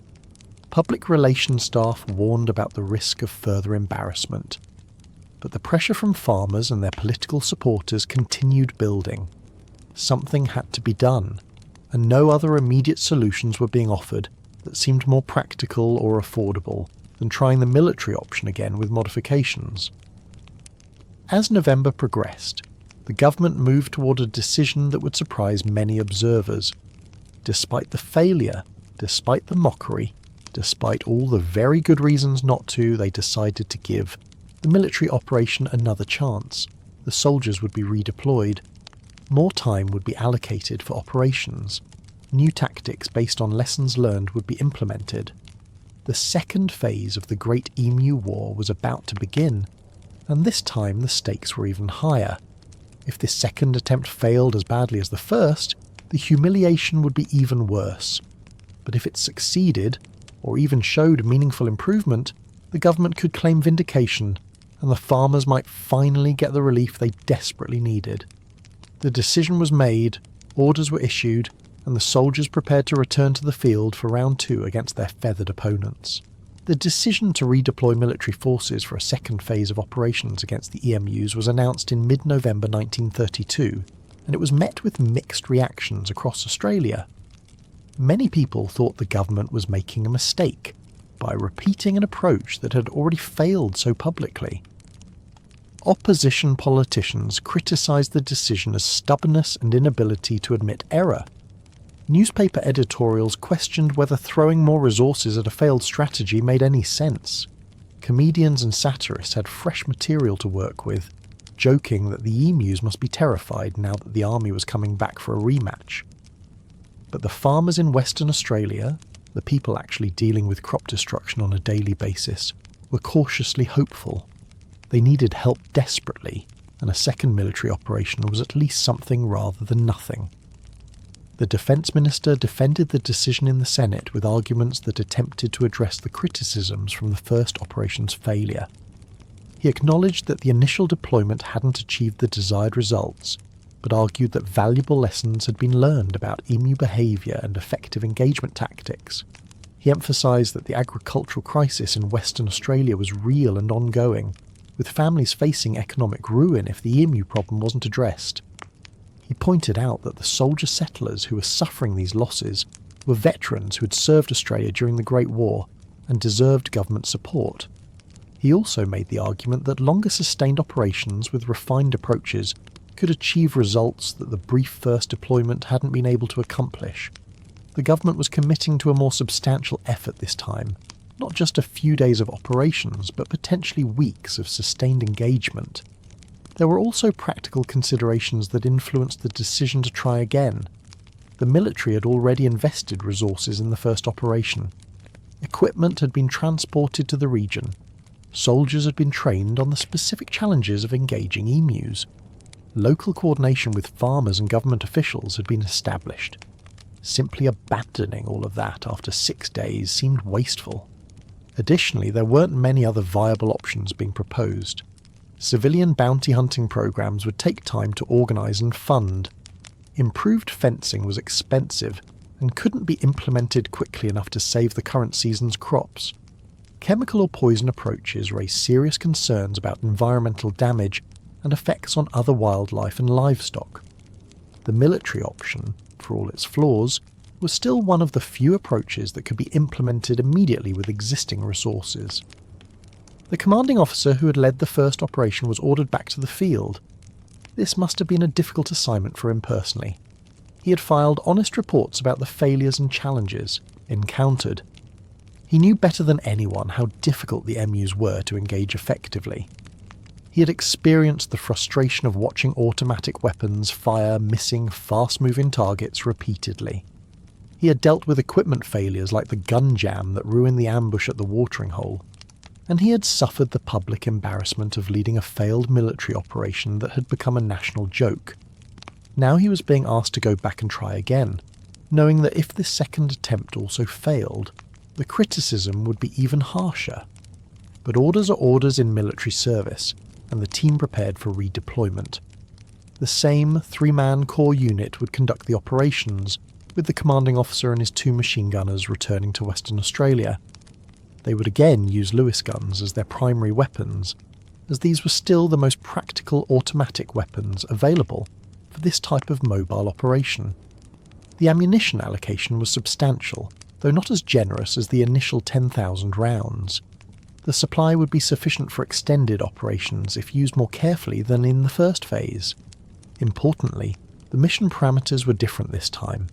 Instead of a brief operation of a few days, the team was authorised to remain in the field for weeks if necessary, conducting sustained operations with the goal of achieving meaningful reduction in the emu population. The tactical approach for the second phase incorporated lessons from the first operation's failures. The team recognised that trying to engage large concentrations of emus at once had proven ineffective because the birds scattered so quickly and completely. The gun jam during the watering hole ambush had demonstrated the risks of relying on perfect execution during a single critical moment. Instead, the new approach would focus on smaller engagements repeated over time. Rather than seeking opportunities to kill hundreds of emus at once, they would accept killing dozens at a time, but do it consistently day after day. This was more like a sustained campaign of attrition rather than seeking a single decisive battle. Another tactical adjustment involved positioning and mobility. The first operation had sometimes relied on setting up static positions and waiting for emus to come to them, as with the failed ambush. The second phase would emphasise mobile operations, moving frequently to different locations based on current intelligence about emu movements. The team would work more closely with farmers to identify areas of active emu feeding and concentrate their efforts there. They would also vary their times of operation, engaging emus at different hours of the day to avoid predictable patterns that the birds might learn to evade. The second phase of operations began on November 13, 1932, just 5 days after the first phase had ended. The team returned to the Campion district and surrounding areas, setting up base operations and reconnecting with local farmers for intelligence on current emu locations and movements. The emus were still present in large numbers, still causing crop destruction, and still following their normal behavioural patterns. If anything, the population seemed to have increased slightly as more birds migrated into the region following their seasonal patterns. The target-rich environment that had frustrated the soldiers in the first phase remained unchanged. The initial engagements of the second phase showed immediate improvement over the first operation's results, at least according to official reports. On November 13th and 14th, the first 2 days of renewed operations, approximately 40 emus were confirmed killed. This was nearly as many as had been killed in the entire 6 days of the first operation, suggesting that the tactical adjustments were having some effect. The soldiers were being more selective about engagement opportunities, waiting for situations where emus were in more confined areas or had less immediate escape routes.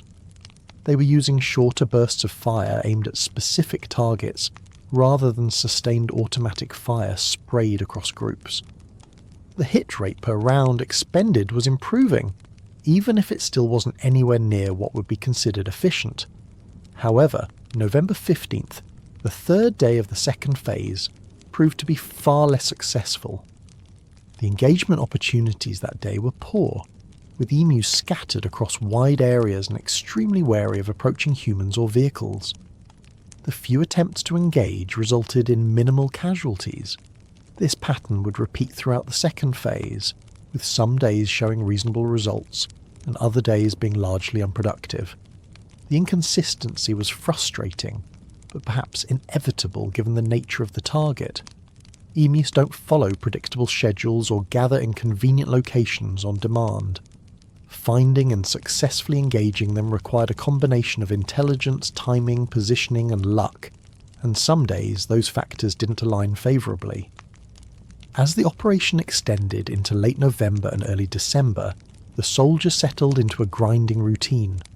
Wake early, receive intelligence reports from farmers about emu sightings, travel to promising locations, set up positions, attempt engagements, relocate, repeat. Day after day, week after week, the pattern continued.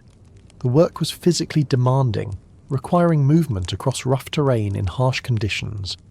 It was mentally exhausting, requiring constant alertness and quick reactions when opportunities arose. And it was emotionally draining, given the awareness that even their improved results weren't making a significant dent in the overall emu population.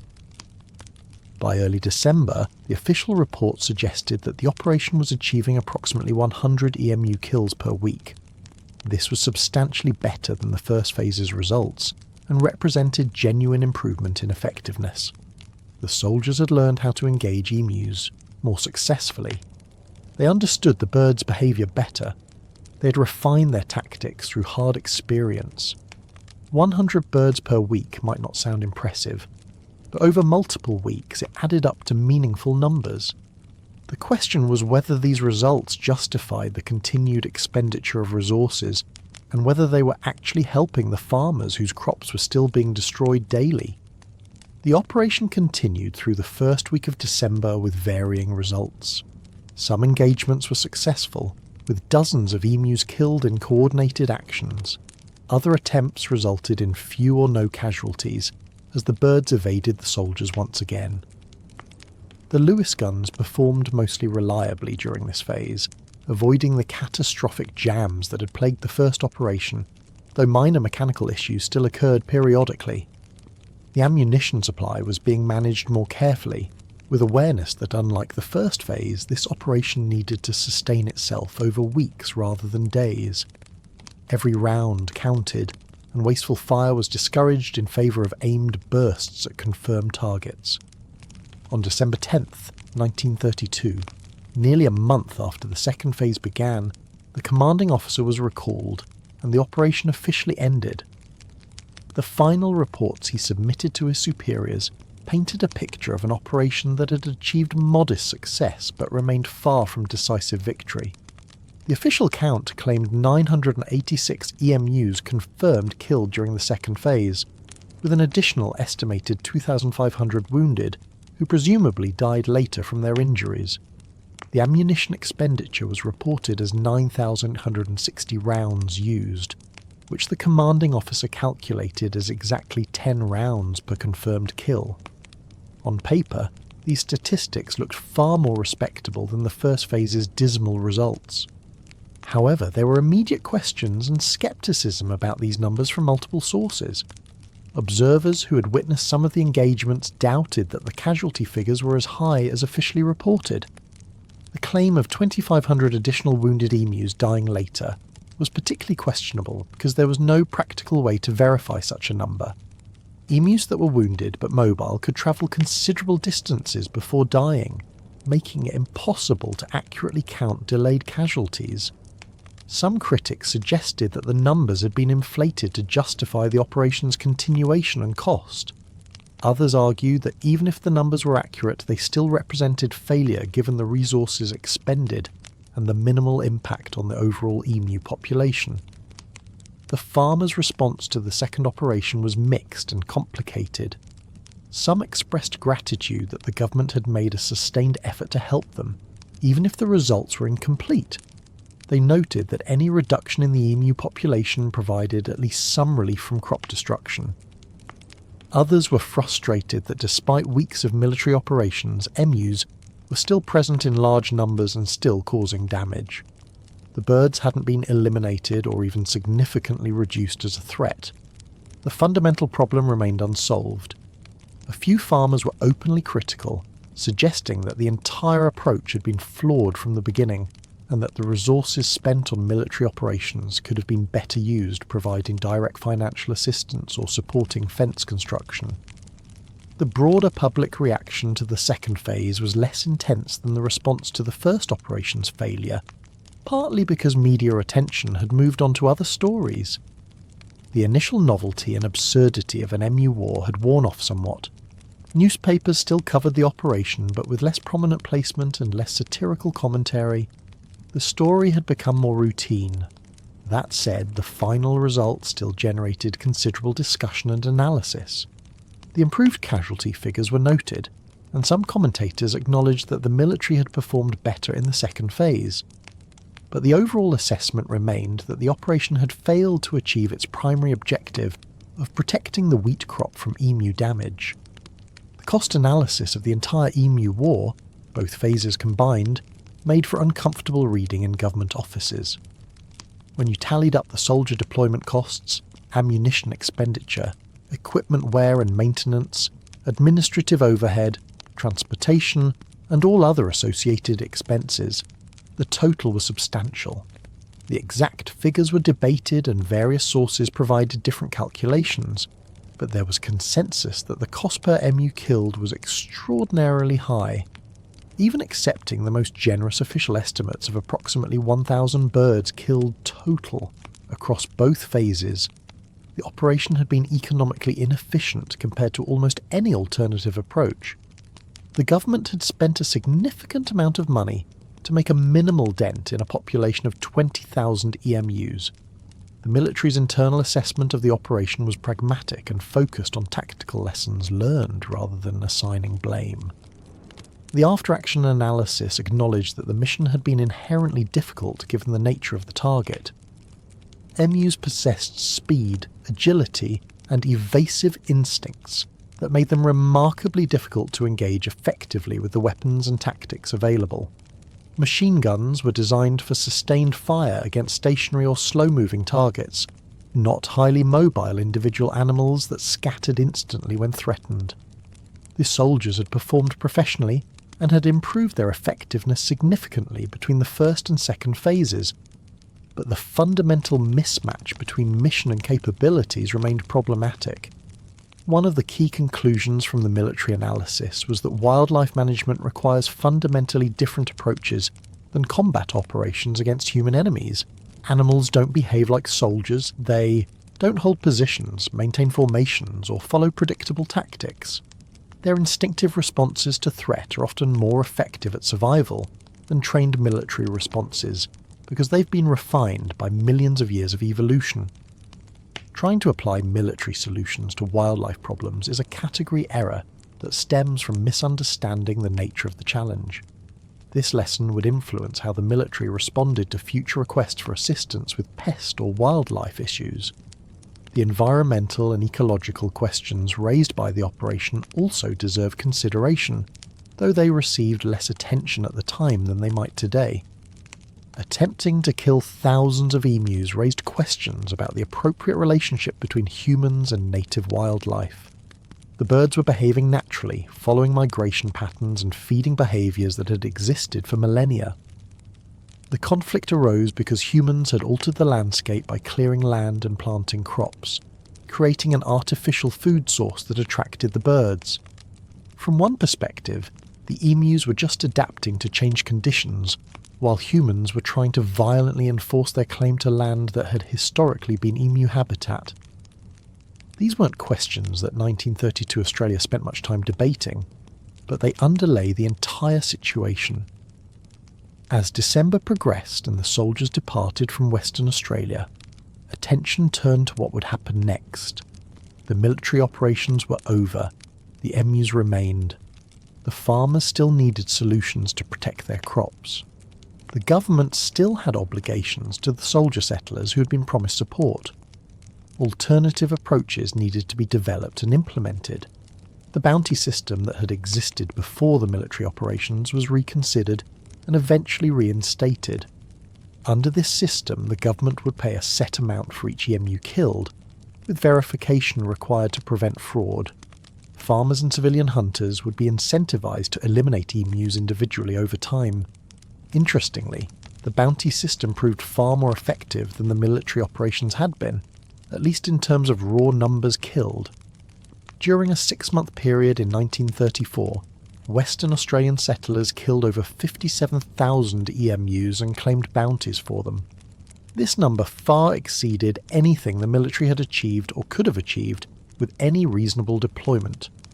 The bounty approach worked because it distributed the effort across many individuals over an extended time period. It didn't rely on a small team trying to engage emus with inappropriate weapons.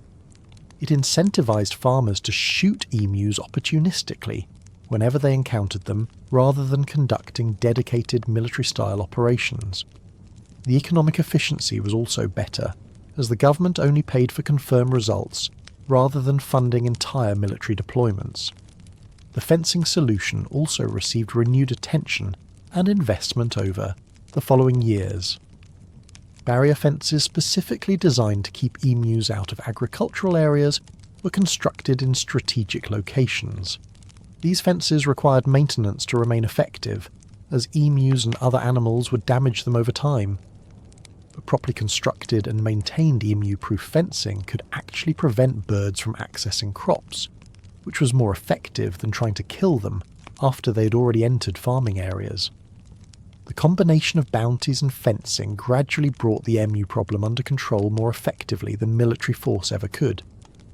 The farmers who had requested military assistance learned a hard lesson from the experience. Sometimes the most obvious or dramatic solution to a problem isn't the most effective one. Machine guns seemed like they should be able to eliminate emus easily, but the reality proved far more complicated. The solution that eventually worked was less exciting and more distributed, relying on patient, sustained effort by many individuals rather than concentrated firepower by a few soldiers. It wasn't the kind of solution that generated exciting propaganda films or demonstrated government power, but it actually solved the problem, which was ultimately what mattered. The second phase of the Great Emu War ended not with triumph, but with resignation. The military had done what it could with the tools and tactics available. They had shown improvement and adaptation, achieving better results in the second phase than the first, but ultimately they hadn't won the war. The emus survived, thrived, and continued their normal lives. The birds remained in Western Australia, migrating seasonally, feeding on available food sources, and reproducing successfully. From their perspective, nothing much had changed except that loud noises occasionally occurred and some members of their population disappeared. They had no concept that they had defeated an army, that they had won a war, or that they had become legends. They were just birds, doing what evolution had designed them to do, surviving. When the last soldiers departed from Western Australia in mid-December 1932, the Great Emu War officially ended, but the story was far from over. What had been a relatively minor military operation in a remote region of Australia had transformed into something much larger and more significant. It had become a national embarrassment, an international curiosity, and ultimately a lasting symbol of the unpredictable outcomes that occur when human confidence meets natural reality.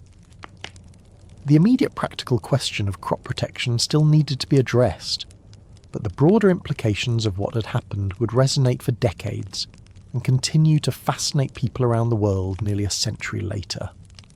The official military reports filed after the operation concluded made for interesting reading, particularly in what they revealed about how the military viewed the entire affair.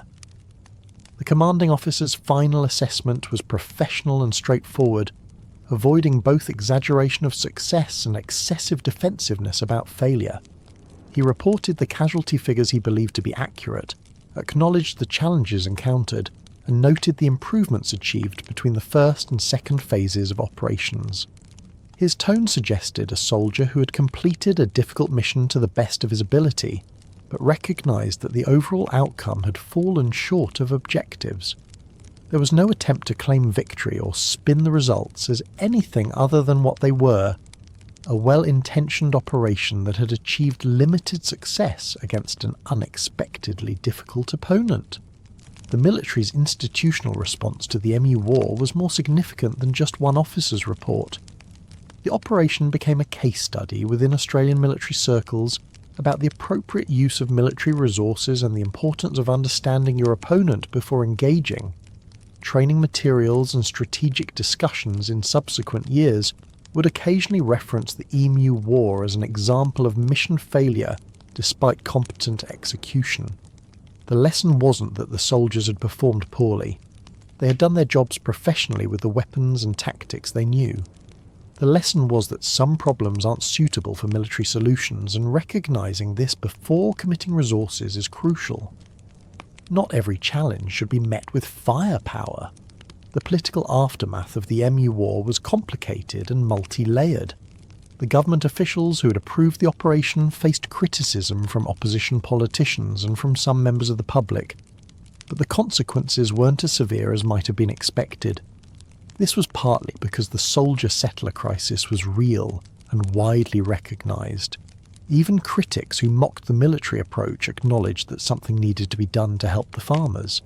The government could credibly argue that it had attempted to fulfil its obligations to veterans, even if the chosen method hadn't worked. The Defence Minister defended the decision consistently, never apologising for trying to help but acknowledging that alternative approaches would need to be explored going forward. Opposition politicians who had enjoyed mocking the government during and immediately after the Emu War found that the story had limited long-term political value. Yes, it had been embarrassing, and yes, it had been an inefficient use of resources, but the Depression-era electorate had far more pressing concerns than a failed bird-culling operation. Unemployment, business failures, bank collapses and widespread poverty dominated political discourse. The Emu War was a colourful story and a useful attack line for a few weeks, but it couldn't sustain a political movement or seriously damage the government's standing. By early 1933 it had largely faded from active political debate, though it would be occasionally referenced as a symbol of government incompetence for years to come. The question of how the Emu War name became permanently attached to the operation reveals something interesting about how stories spread and stick in public consciousness. Military operations typically receive formal designations that are dry and bureaucratic. This operation probably had some official name in paperwork, though it's been lost to history, or was never particularly memorable. But when newspapers began covering the story, they needed a catchy way to describe it. Military operation against emus was accurate but boring. Emu War was brief, memorable, and amusingly absurd. It captured the essence of the story in 2 words. The name was probably first used somewhat sarcastically by a journalist looking for an attention-grabbing headline, but it stuck immediately and completely. Within days, everyone was calling it the Emu War, and that name has remained attached to the events ever since. The media's role in establishing the Emu War as a lasting story cannot be overstated. If newspapers had covered the operation as a straightforward wildlife management effort that didn't work out, it might have been forgotten quickly. But the inherent absurdity of the situation was too good for journalists to resist.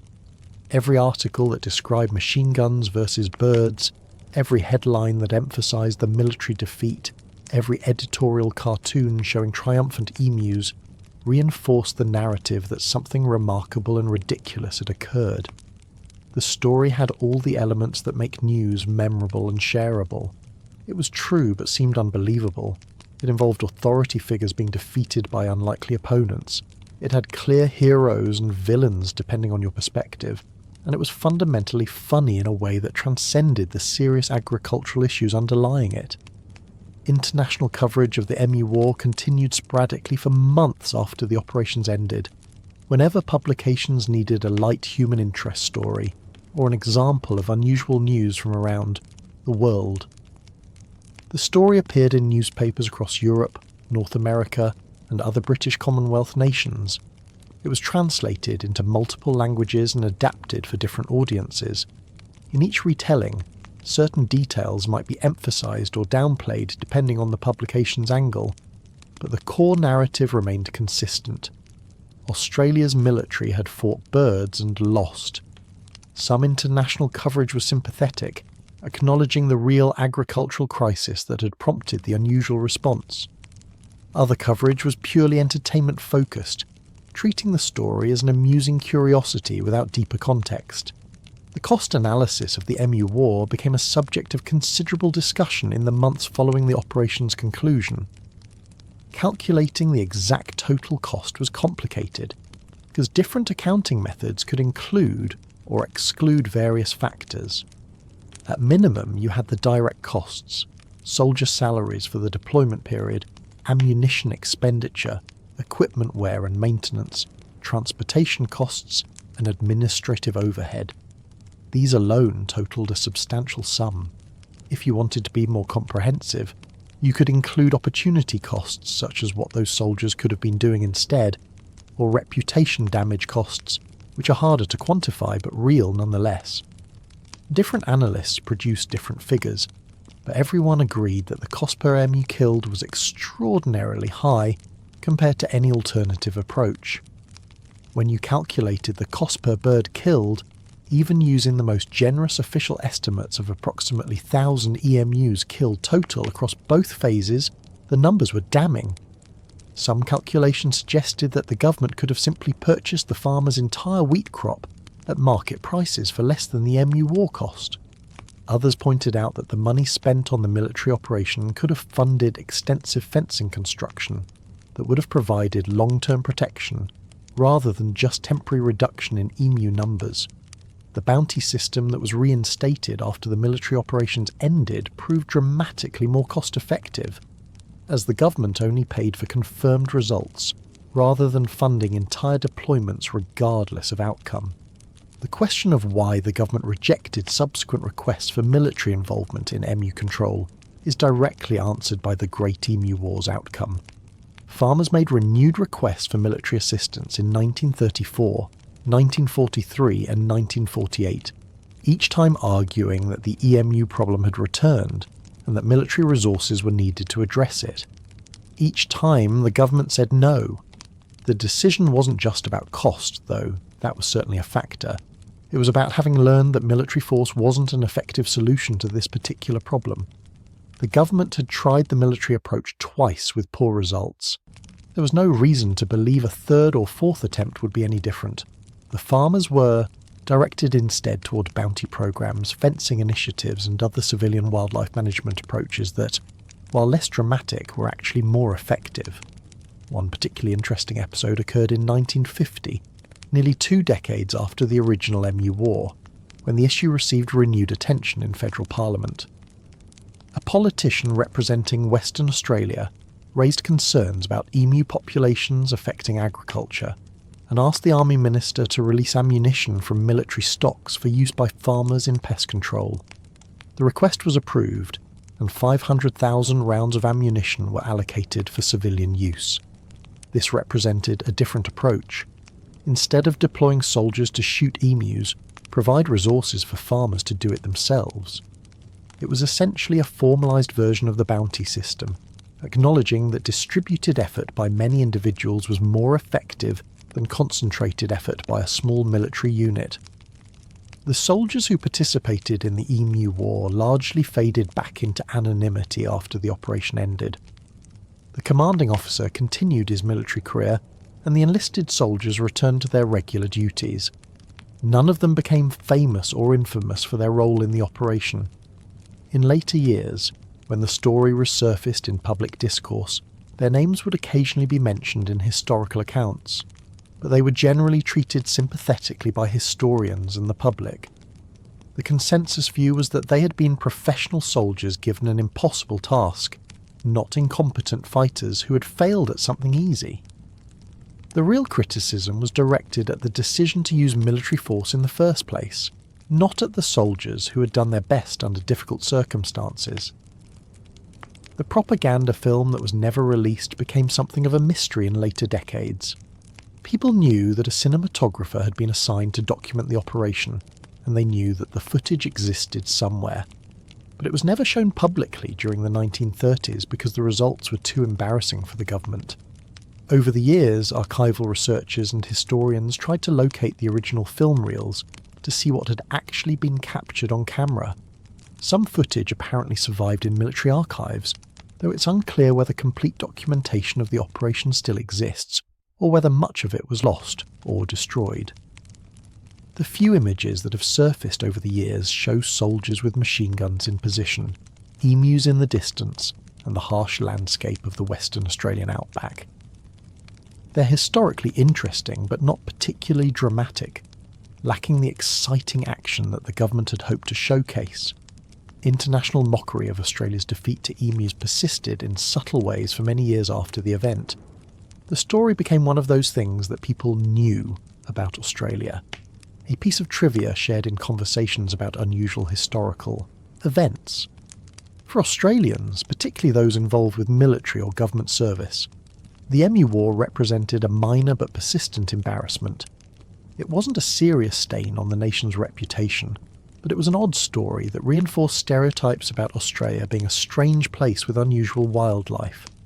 At the same time, many Australians embrace the story's humour and absurdity, recognising that sometimes you have to laugh at your own failures. The ability to acknowledge and joke about the Emu War became part of Australian cultural identity, a demonstration that the nation didn't take itself too seriously. The comparison between the Emu War and other military defeats throughout history inevitably came up in discussions about the operation's significance. Obviously, the Emu War wasn't comparable to major military defeats in terms of lives lost, strategic importance, or historical consequences. No one died in the Emu War, and the stakes were agricultural rather than existential. But in terms of pure embarrassment factor and the absurdity of the circumstances, the Emu War occupies a unique position. There are other examples of military operations that failed unexpectedly or had unintended consequences, but very few involve an army being defeated by animals in such a clear and documentable way. The Emu War stands alone as a military failure that's more comical than tragic. The perspective of the farmers themselves, the people who had requested military assistance and who had to deal with the aftermath when the operation failed, varied considerably depending on individual circumstances. Some farmers whose land had been targeted during military operations saw at least temporary reduction in emu presence, even if the birds eventually returned. These farmers were generally grateful that the government had tried to help, even if the results were imperfect. Other farmers saw no benefit at all from the military operations, as emus simply moved from one area to another, rather than being significantly reduced in number. These farmers were more likely to be frustrated and critical, feeling that resources had been wasted on an approach that didn't help them practically. The long-term solutions that eventually brought the emu problem under control involved multiple approaches used in combination over many years. Bounty systems incentivise continuous culling by civilians rather than relying on brief military operations. Fence construction and maintenance created physical barriers that actually prevented emus from accessing crops rather than trying to kill them after they had already caused damage. Changes in farming practices, including the types of crops planted and the timing of planting cycles, made some areas less attractive to emus. Improved understanding of emu migration patterns allowed farmers to anticipate and prepare for seasonal influxes of birds. None of these solutions was as dramatic as deploying machine guns, but together they were far more effective at managing human-emu conflict in agricultural areas. The ecological perspective on the Emu War reveals interesting insights about the operation's underlying assumptions. The military approach treated emus as an enemy to be eliminated or at least significantly reduced in number. But emus play important roles in Australian ecosystems as seed dispersers and as part of complex ecological relationships. They're also a native species that has existed on the continent for millions of years, far longer than European agricultural practices. From an ecological viewpoint, the conflict arose not because emus were doing anything wrong, but because human land use had created artificial concentrations of food that attracted the birds.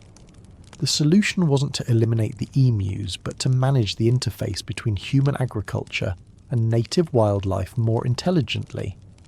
Modern wildlife management professionals who study the Emu War recognise it as an early example of human-wildlife conflict, and the challenges of managing that conflict effectively. Today's approaches to similar situations emphasise understanding animal behaviour, using multiple complementary strategies, involving local communities in solutions, and accepting that complete elimination of wildlife is neither practical nor desirable. The Emu War demonstrated many of the things that don't work in wildlife management, relying solely on lethal control, using inappropriate tools for the job, failing to understand the target species' behaviour, and expecting quick, simple solutions to complex ecological problems. In that sense, the operation contributed to the development of better wildlife management practices, even if its contribution was mainly serving as an example of what not to do. The question of whether the emus really won the war is answered definitively by looking at the outcomes. The military set out to significantly reduce the emu population to protect crops. They failed to achieve that objective despite 2 separate deployments and weeks of operations. The emu population remained essentially intact and continued causing agricultural damage. The soldiers withdrew without accomplishing their mission. By any reasonable definition of winning and losing, the emus won decisively. They survived, they thrived, and they forced the human side to abandon the military approach and seek alternative solutions. The victory wasn't intentional on the emus' part, as they were simply behaving naturally without any understanding that they were in a war. But the outcome was clear regardless of the birds' awareness of the situation. The legacy of the Great Emu War in popular culture has grown considerably over the decades since it occurred. What was initially a somewhat obscure story known mainly to Australians gradually became more widely known internationally, particularly with the growth of the internet and social media. The story is perfect for viral sharing because it's brief, surprising, verifiable and inherently funny. Online encyclopedias, history websites and social media platforms have all contributed to spreading awareness of the Emu War to global audiences. YouTube videos, podcasts and documentary features have explored the story from various angles. The operation has been referenced in comedy routines, television shows and books about unusual historical events. In 2023, an action comedy film about the Emu War premiered at a film festival, representing the most substantial fictional adaptation of the events to date. The film took significant creative liberties with the historical facts, as entertainment productions typically do, but it demonstrated the lasting appeal of the story nearly a century after it occurred. Other filmmakers and writers have expressed interest in the Emu War as source material, recognising its potential for both comedy and commentary on human nature. The challenge with any fictional adaptation is balancing the inherent absurdity of the situation with respect for the real agricultural crisis that motivated it, and the real people who suffered during the Depression era. The educational value of the Emu War story extends beyond just being an interesting historical anecdote. It's used in various academic contexts to illustrate principles of ecology, military strategy, decision-making under uncertainty, and the importance of understanding problems before applying solutions. Biology courses might use it to discuss animal behaviour and adaptation. Military studies might reference it when discussing inappropriate use of force or the importance of matching tactics to objectives. Public policy courses could examine it as a case study in how governments respond to crises and how those responses can have unexpected outcomes. The story works on multiple levels, making it useful for different educational purposes depending on the context. The way Australians remember and discuss the Emu War today reflects a certain self-awareness and humour about national history. It's not a source of shame so much as a source of bemused acknowledgement that sometimes things go wrong in ways that are both frustrating and funny. Australian museums occasionally feature exhibits about the Emu War as part of broader displays about agricultural history or unusual national events. Tour guides in Western Australia sometimes mention it when discussing the region's history. It's become part of the cultural heritage in a way that feels uniquely Australian, embracing the absurdity rather than trying to hide or minimise it. The question of what lessons modern society should draw from the Great Emu War is open to interpretation, but several themes emerge consistently.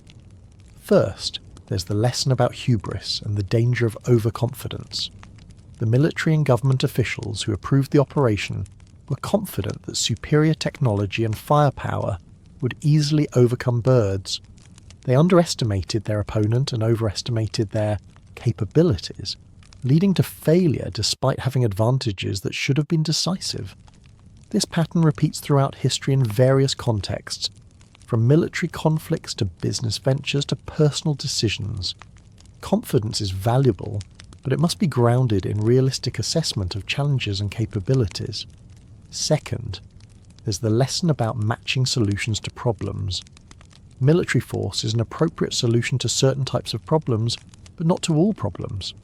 Using the wrong tool for a job, no matter how powerful or impressive that tool is, leads to poor results. The Emu War demonstrated that machine guns, however effective against human enemies, were poorly suited to wildlife management. The solutions that eventually worked, such as bounty systems and fencing, were less dramatic but more appropriate to the actual problem.